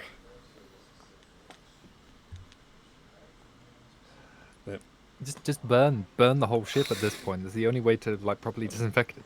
Yep. Wow. It's which way to the reactor room? How do we just breach everything? Yeah, exactly. Yep. Remora runs out as Carrick continues to cough, and it's just. I did not bring it up with Karlesh earlier, or with the Beck, but they. At this point, it is likely much later. This is stage 3 of the illness. And at this point, the genome destabilizes considerably. The viral sequence finds no more of the target DNA and engages. It just keeps disrupting the Klingon genomic sequences until nothing can function anymore. We lost so many that way. Fuck. Wait. Maybe we have to give it a different target. Maybe if we convince it that it is attacking the wrong target.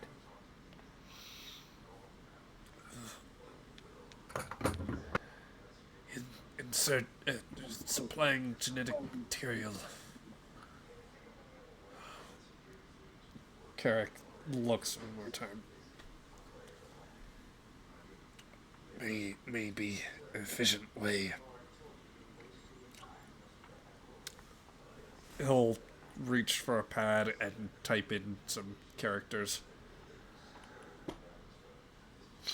Maybe you can convince it, he says, handing that to you. It's not any sort of medical coding, Xantar, as you look over it.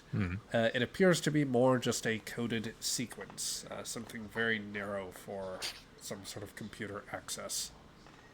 Okay. He'll glance toward the door and just say,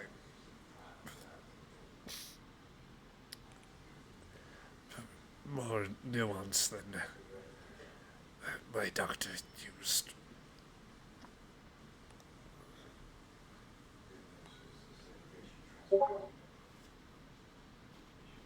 Can I try to give him something to help him, like, stabilize him, to keep him stronger a bit? I'll say that you have something that might at least help ease the pain, help us focus, give him a little bit of a stimulant, and anti-inflammatories to keep the fever down. But naturally, you can't. Yeah, you aren't able to address the root cause until you devise the treatment. Of course. Yeah. But yes, he seems a little more at ease, despite the fact that the ship rattles around as additional blasts impact the shields. Lovely. Exactly what we need right now. Yep. So, do we cut through the communications? You probably do, but nobody has a communicator on them. God damn it. Yeah, they all got removed, remember? Now, you might be able to get to a suit comm, but I'm going to say that Kzinti nukes are adding to what the Raptors interference isn't doing. We'll allow the interlude in a moment. As Xantar, you have the code before you, which there's only one locked door in this place, as Remora demonstrated when he just left sickbay. Well, I think that's obvious. Typed in code. Yep. You step in, you open the door, Xantar. Your initial glance shows what appears to be a fairly utilitarian office. Fairly standard setup, along with perhaps some slight touches of living quarters. A desk computer, a few odds and ends that would show you that would seem like routine for a small ship of this sort. You also hear something else. Something of a bit of a hum.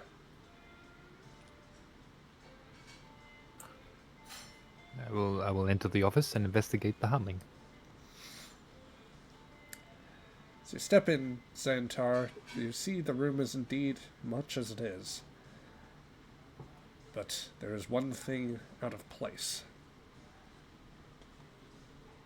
Immediately to your right, you catch notice of a device, of some sort of pod, capsule, whatever may be the case, something rounded and cylindrical, with a very intricate top, one that appears to have a sphere that is connected to its top section, but also appears to be rotating very slightly on it.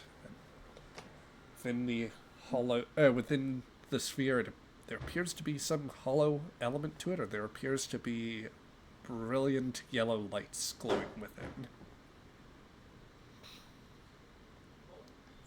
I will take a closer look. A glance over this. Would you be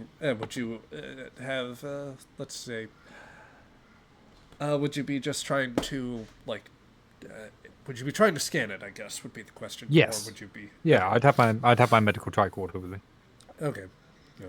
I think at this point I'm going to say that Carrick might have actually provided you that bit of equipment. So Okay, cool. it's a reason and medicine roll here. That is just a difficulty 1 roll, if you please. Okay. Yep. Okay. Xantar,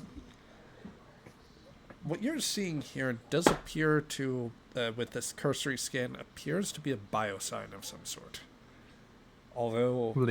The unusual biosign, I'm assuming. Yes. I'm going to say that your hand scanner is... for your hand scanner, there's something about it that you don't think it would get under any circumstance, or there's something extremely alien or unusual about it, because in one sense, you are certain that there is a life form of here, but there's something that feels incomplete about it. Something that is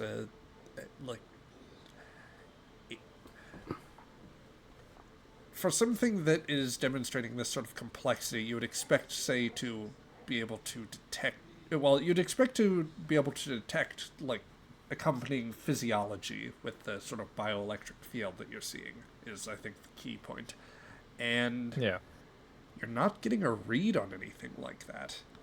Like, you can't tell that whether there is, in fact, a living organism as you would understand it in this device or anything of the sort, but it seems to be generating a very similar field. Xantar, you'll notice actually as you do so, or as you run the scan, there are signs within the scanner that there's a build-up of some sort of chemical compound, and that it's even emitting, like there is an emission of sorts that it's manifesting it. Upon taking a close look, you find that the sensor scan, it most corresponds with the equivalent of adrenaline and other sort of stress hormones. They tend to read as something that resembles something more Klingon in nature, but it appears to as though it is this entity, this whatever it is, appears to be emitting them, or like they are somehow coming into existence around them. It's producing it. Yes.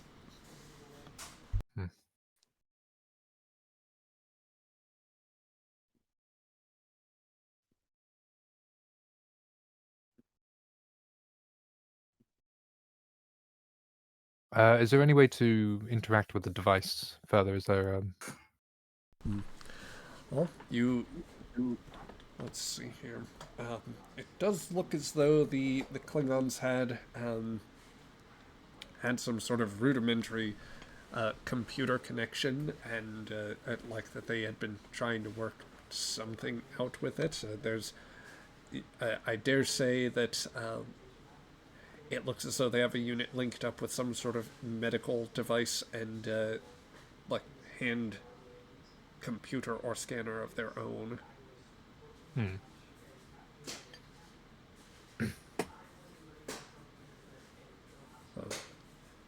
He'll try and access it. Okay. You see signs, Xantar, that there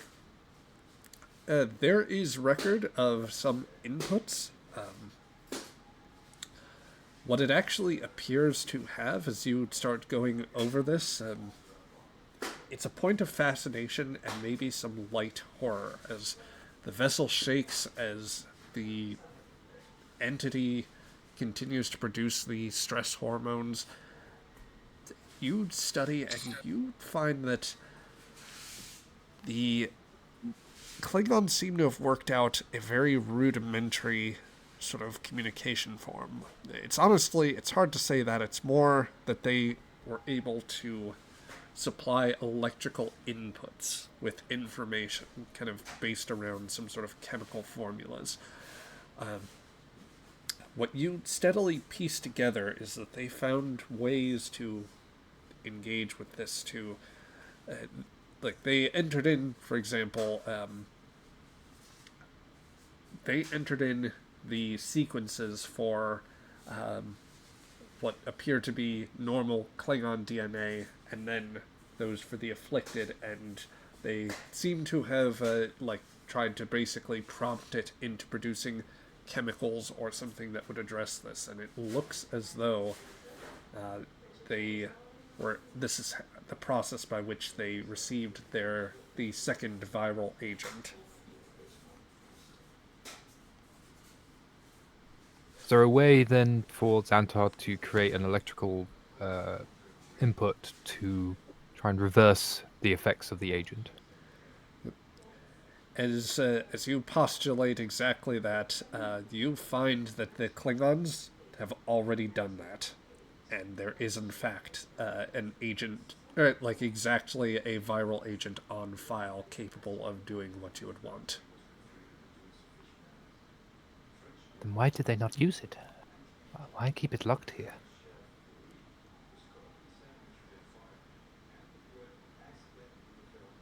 He'll ask to produce some of the agent. The few moments the biosign seems to it fluctuates a little, and then it begins. It actually concentrates on another attachment, which allows it to fill a canister slot for a hypo spray. All right. So here, Xantar will take it. Do you want just to try it on yourself or on the bring it to Carrick? I'll bring it to Carrick. He's further along. He needs it more. Okay. Bring it over.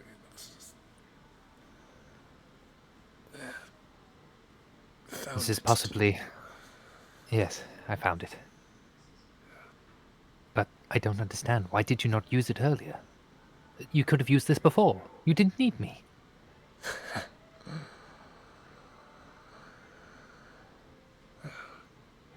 We tried an agent to reverse it, and it worked too effectively in stages 1 and 2.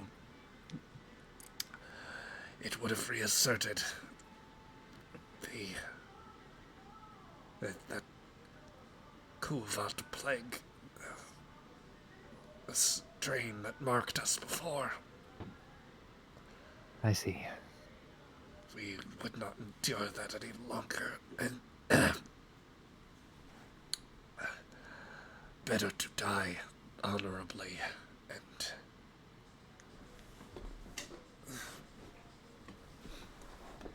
we tried it at this stage too. It did not work for us.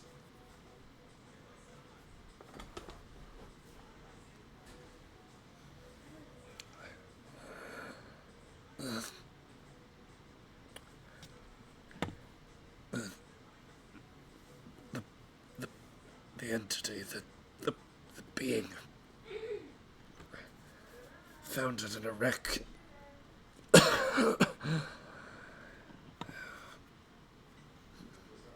Don't know what it is, but it was remarkable in what it could produce. Thought we had a tool.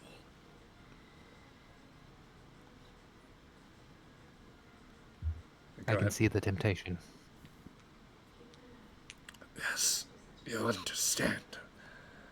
We had to use every tool available.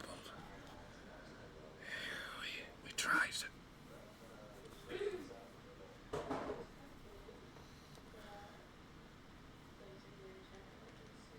So, GM, just to clarify, what I have in my hand at the moment will not work on him going as he's in stage 2, or will work on him?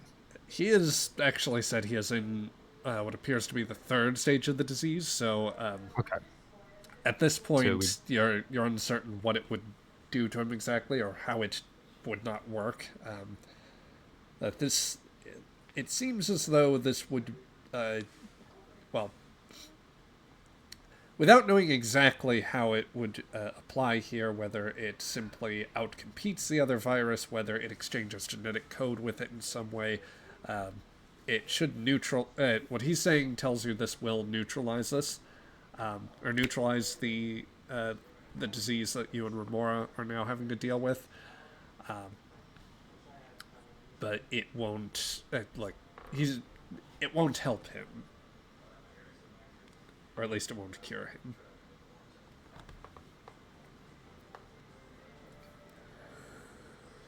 it won't cure him of the disease and the affliction that he has, correct? Yeah. Yes.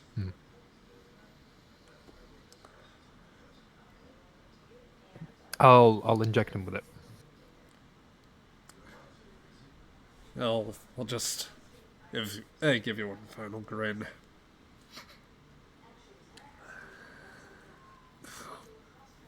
You have proven your honor over more than anyone I've ever met. I wonder if Stovall will treat this as death in battle.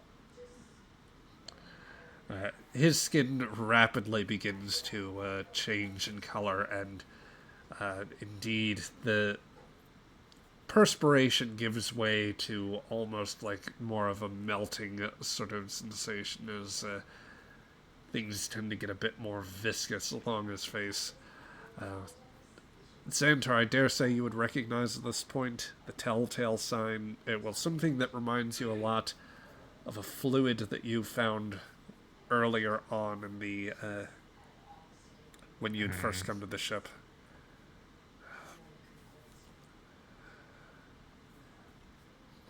Doctor,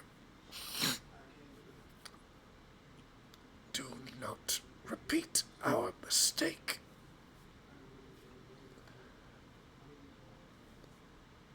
I won't. We compromised our honor.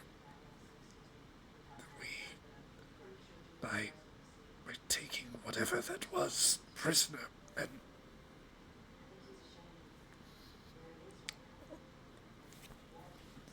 we tried to cheat.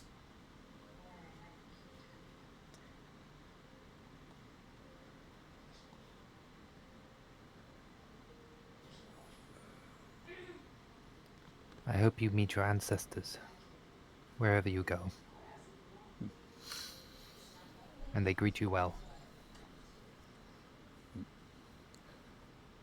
His eyelids go heavy, and he closes his eyes, passing quietly before you. There's another rattle as a blast strikes the ship. This one much more viciously, Xantar, and rattling things a bit. As it does, you hear the sound of your helmet audio coming through. Pop my helmet back on, just so I can hear it. This is the Starship Aegis away team. Do you acknowledge? This is Dr. Xantar. Acknowledge. Oh, Captain, I've got them. Doctor, status report. The Klingons have been messing with some strange genetic technology. It has caused them to be highly volatile. However, they are going into the later stages of the virus.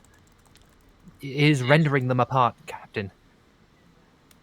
We have a cure, though. No others should come on board, but only in the earlier stages. Myself and Remora have been affected, but I can cure us. The others are being held down in the engine core. Doctor, I need you to get Remora and yourself to the away team as soon as possible. Do you hear me? Understood, Captain. I will make my way. You don't have much time, Doctor. Yes, Captain. But we'll try to give you as much as we can. Kind of, Yep. radiation. A bit more static, takes in. Yeah. And Xantar will run to the device, quickly put in the input for more vials for himself and Remora. Mhm. And maybe a few extras, and then he will take the device with him. All right. Yeah, you manage to heft it. It's a bit of a struggle, Xantar. Like this thing is well. I'll actually say that. Where's Shira when you need her? Yep. Stumbling over something, you actually find that it begins to hover of its own accord, and that you are able to drag it along. I'll just give you the flat advantage there. Just need to find a leash. Just like one of those harnesses, just like. Yep. So, Xantar, you struggle through the hallways, trying to navigate that around as the ship begins to shake. Also, I inject myself with the serum so I can be cured first, just quickly. Yep. Fair enough. Let's see. So, let me just shift these scenes around. Xantar, you vaguely recalling the instructions left by the instructions that were given by Carrick. You think that you know thereabouts where the bridge is, so that would be the first priority. Yes. Let's see. So let's move you guys to that set.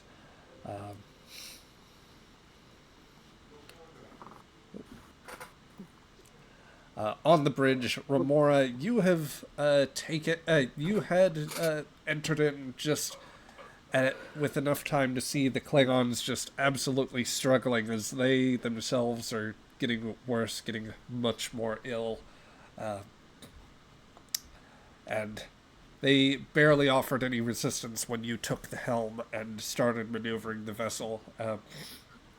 Between the shots that, it seems that you had been the Raptor and Aegis were both exchanging a fair number of shots earlier on.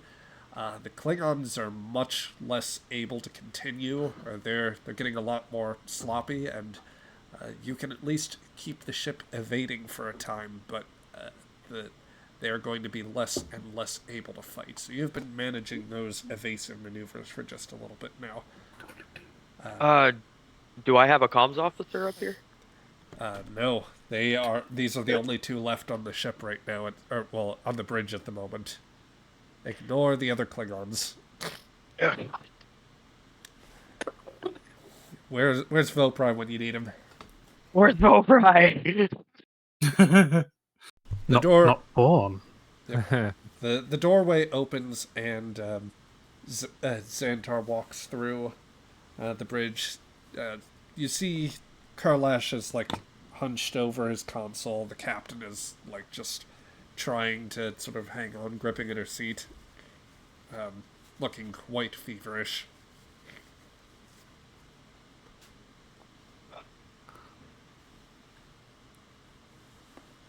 Oh god. Xantar will struggle his way through the vessel, through the helm, getting to Remora as quickly as possible. Do I notice? No, sorry. Sorry. No, my bad. Do I notice Xantar coming up? I think so. A quick glance. Oh, thank God. Xantar, please tell me you have some good news. And immediately just injects him in the neck. Stick. Why does nobody tell me?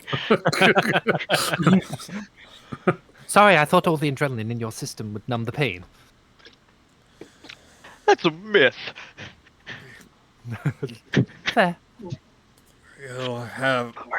Where is Carrick? The captain just gets out. I give you your choice, Captain. And he hands her a vial. To regain your honor. This is not the way to do it, she says, throwing it across the room. Then you never understood the true meaning. For this way that you have perverted medicine and science, it is not the honorable way. not the way of a warrior. I will show you the way of the warrior. Useless as you have been. She just gets up and like stumbles toward the helm. Is the chair attached to the ground? It is. She's actually going to rest on the chair for a moment. Move aside, Suliban. Come, Remora, let's get to the others. We will die. We will all die like warriors today. Ramming speed. I have been waiting to say this whole rip. If you do this, you will have lost a battle. You are fighting a disease. And at this moment, right now, you are choosing to lose. You are running from it. She just pulls the disruptor and shoots out a panel directly before you, sparks flying and gas coming out from the vents. I imagine the bridge isn't looking that good anyways in the first place. Yep. I think that's your answer. Yeah. Why is all these ships panels made from explodium? It's the cheapest stuff that the Ferengi sell everyone. Great for contours, but it just keeps blowing up. Yep. Xantar, Remora, I think you guys would have actually been briefed that, the bridge is shielded. Yeah. Xantar would have grabbed Remora at this point. Just, come, Remora. We have to get to the others. Quickly. We're just gonna leave them like this? They have chosen their path. I gave them their cure. Whether they take it or not is their decision. I turned to there's other Klingons. There's 2 others, right? There are some Klingons like around the around other stations, around other parts of the ship, basically. But they are not your away team. They are at some distance, and that's you realize that this raptor doesn't have long for this world if the Klingons plan on ramming this. With how much long period anyways, Yep. without a good pilot or anything else. It is too late for them anyway, Remora. They are too far gone.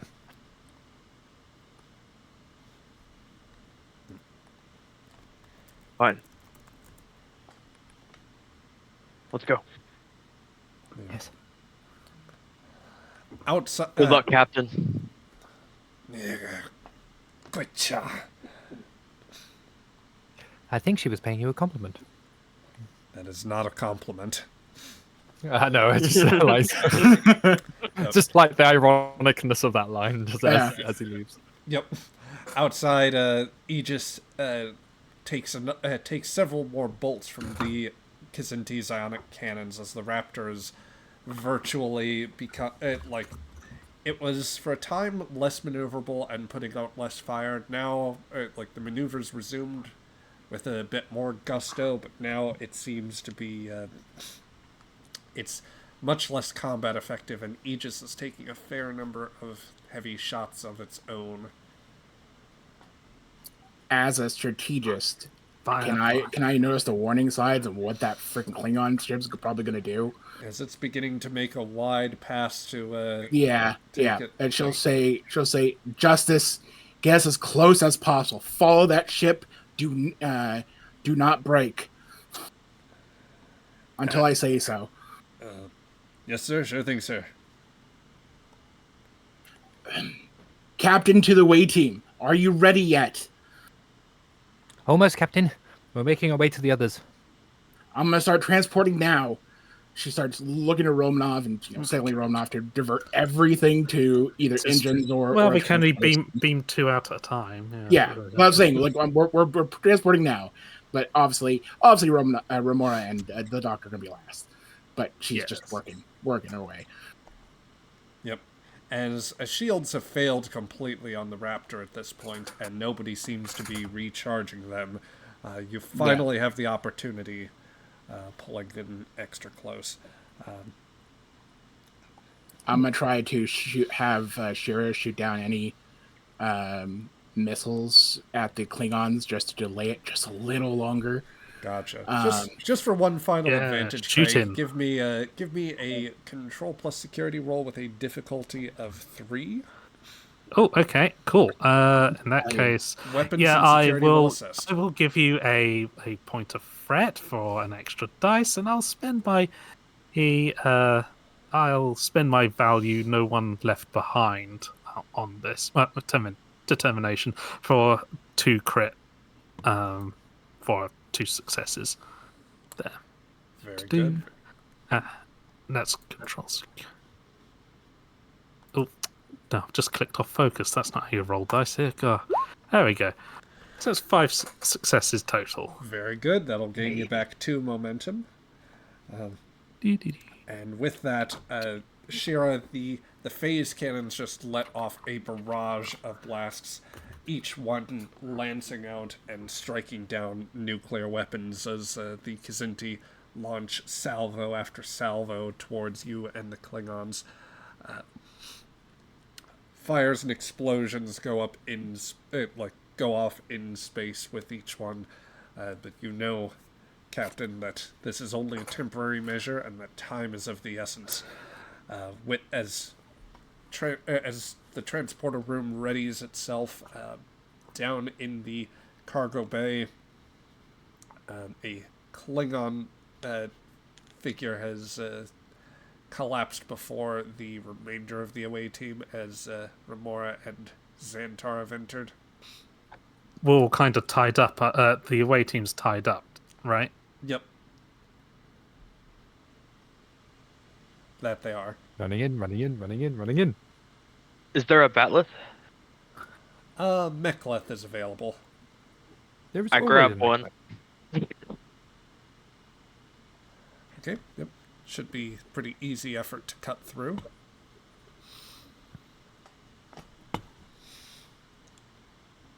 Sorry for leaving you guys. Are you guys okay? Doing all right. What's going on? We're getting the hell out of here. What Remora says.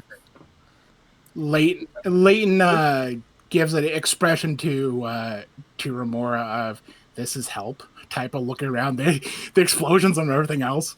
Yep. With an explosion, a bit of cargo falls away, and conveniently, Remora, you can't help but notice there does appear to be a cargo-based transporter pad near the corner. Oh, that's nice. Convenient. And we have Leighton with us, Yep. don't we? Yep. Oh, Leighton immediately runs over there and just does his magic. onto the transporter pad, everyone. Yeah, he just gives an expression like a sweeping gesture of like, "Well, come on," to the rest of the group. Yeah, Xandor You gets on. You know how to operate Klingon transport? I don't mind. It's a transporter. I know how to operate all transporters.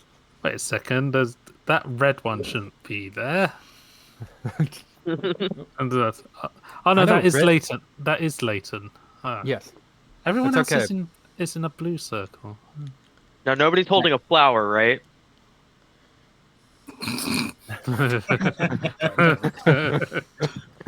But I do have this one, which they said was from somewhere called the Delta Quadrant. So, Fine. GM, Slaps out of hand.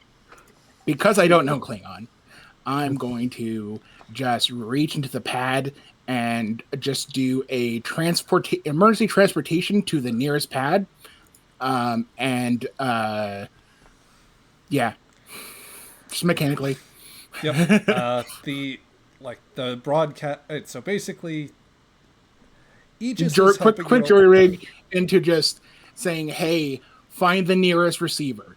As I do like basically a one and done on this transport pad itself. I will give you something approximating that. Aegis is working to assist you, and you have them on the comms line now, just coming through the static.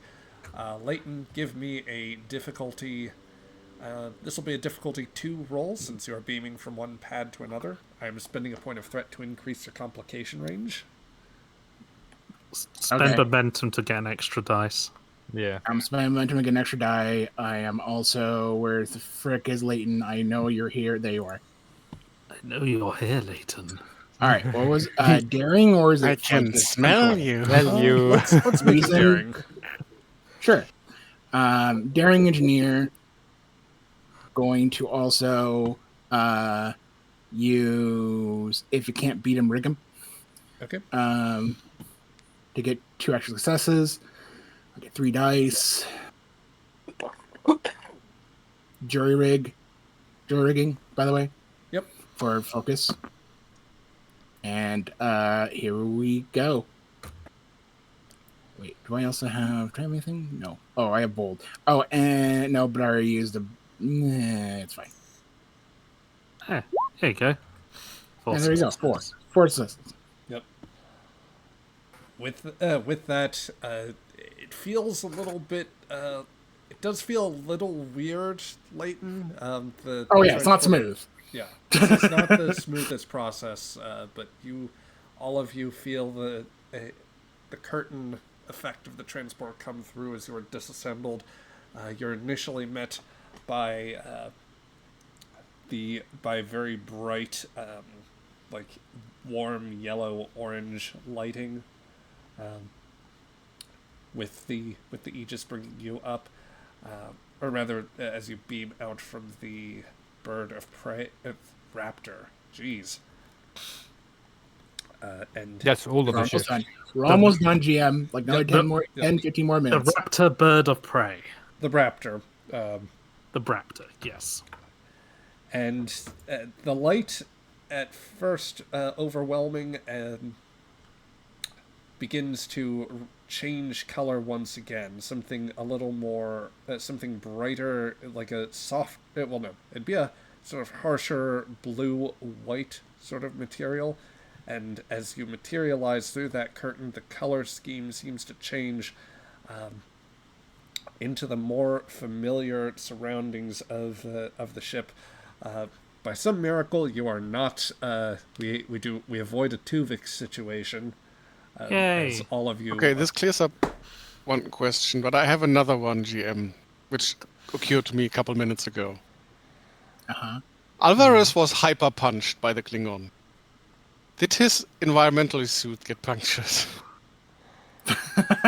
Let's just say no. Assume no. The cure. You get a cure. He assumes no, but I'm rolling that grenade towards A. The GM does have free threat to spend. You know what, Hector? Don't worry about Frodo. it. Don't worry about it. Okay, I just wanted you to make sure that you know. I'm sure it's. I wanted you to have that grenade. That's my gift to you. I'm sure it's standard procedure for the doctor to run scans on everyone. Oh, absolutely. Yeah, and if Alvarez gets like bulkier in like the forehead region, that's just training. Yeah. I mean, it's Alvarez. Yeah. Come the on. transporter bay calls up, Captain, we have them. Justice, break. And with that order, Justice pulls up and adjusts course on adjusts the Aegis's course.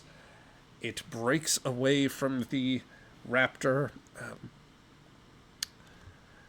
pretty much immediately afterwards, jumping to warp, and as the raptor turns toward the quarry it was more interested in, the raptor winds up catching it just askew of its bow quarter as it rams into the Kzinti vessel, both vessels going up in a bright flare. Matter and antimatter containers go up and just engulf the two. But with this, both vessels are lost in the heat of battle, while Aegis manages to escape another day. And so we continue with this. We cut ahead sometime later, with Aegis running at warp, having escaped the battle very narrowly. Hey, we survived. Did we take any hull breaches in the battle? So we have a few. We've But that is Star Trek levels of repair. Yeah. No, part of the reason why they went with the saucer design in the future is like the bottom half of the Aegis just got destroyed. Anyway, no, geez, and I'm only just now actually so caught Also, they up were in like, things what as do we I do, have like, source of separation? No, it doesn't look good. so caught up in things as I have missed the time bit here, so we'll No have worries. to wrap here very shortly. Does All good. anybody want like a parting scene? Xantar, did you want a moment or?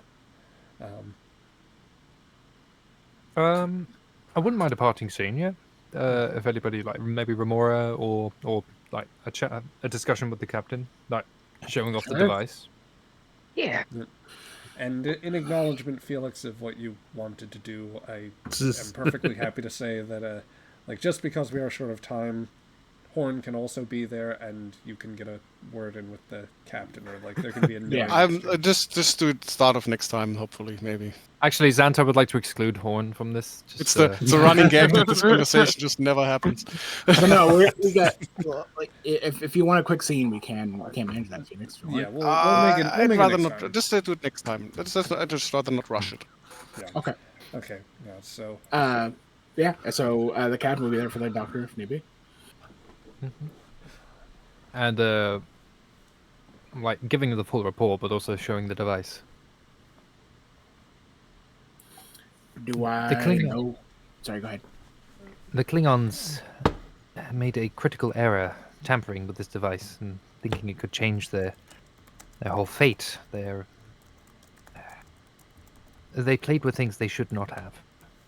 I think we should do the same and be very careful with this device and ensure that no one else uses it, Captain. I've Wait. seen first-hand effects twice of this device's consequences. Out of character, did you bring the device with you? Is that what happened? Yeah, I brought it with me. I Okay. carried it. She'll look at the device.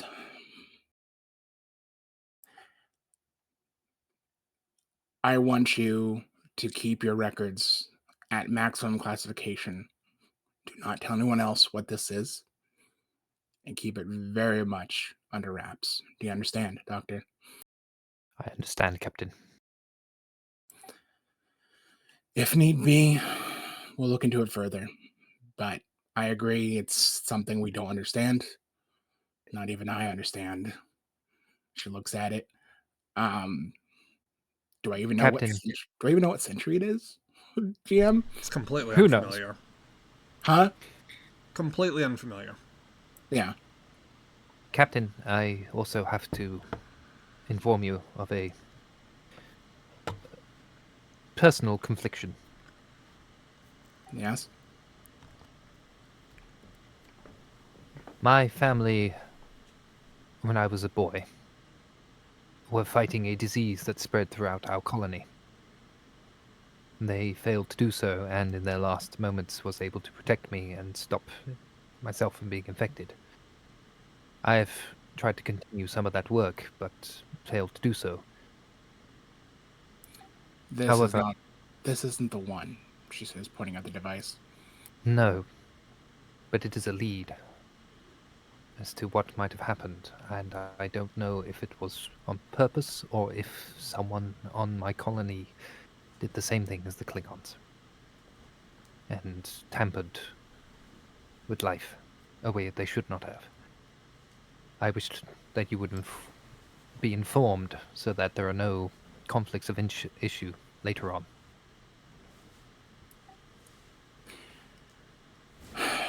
Doctor, she says, like sighing and looking at you pretty honestly, genuinely. Are you telling me that I can't trust you with this device? I would not use it. But that does not mean I do not wish to find out where it came from and why my family died because of it or something like it. She nods. I can understand that. I'm trusting you because I've trusted you in my life more than one occasion, and the trust of this and the lives of this crew.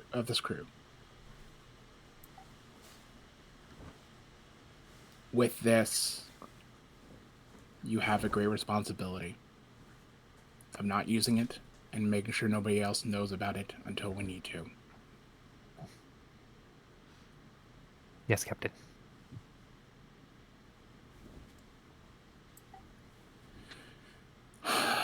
Given everything that's happened, time, dimensions, everything else, she shakes her head.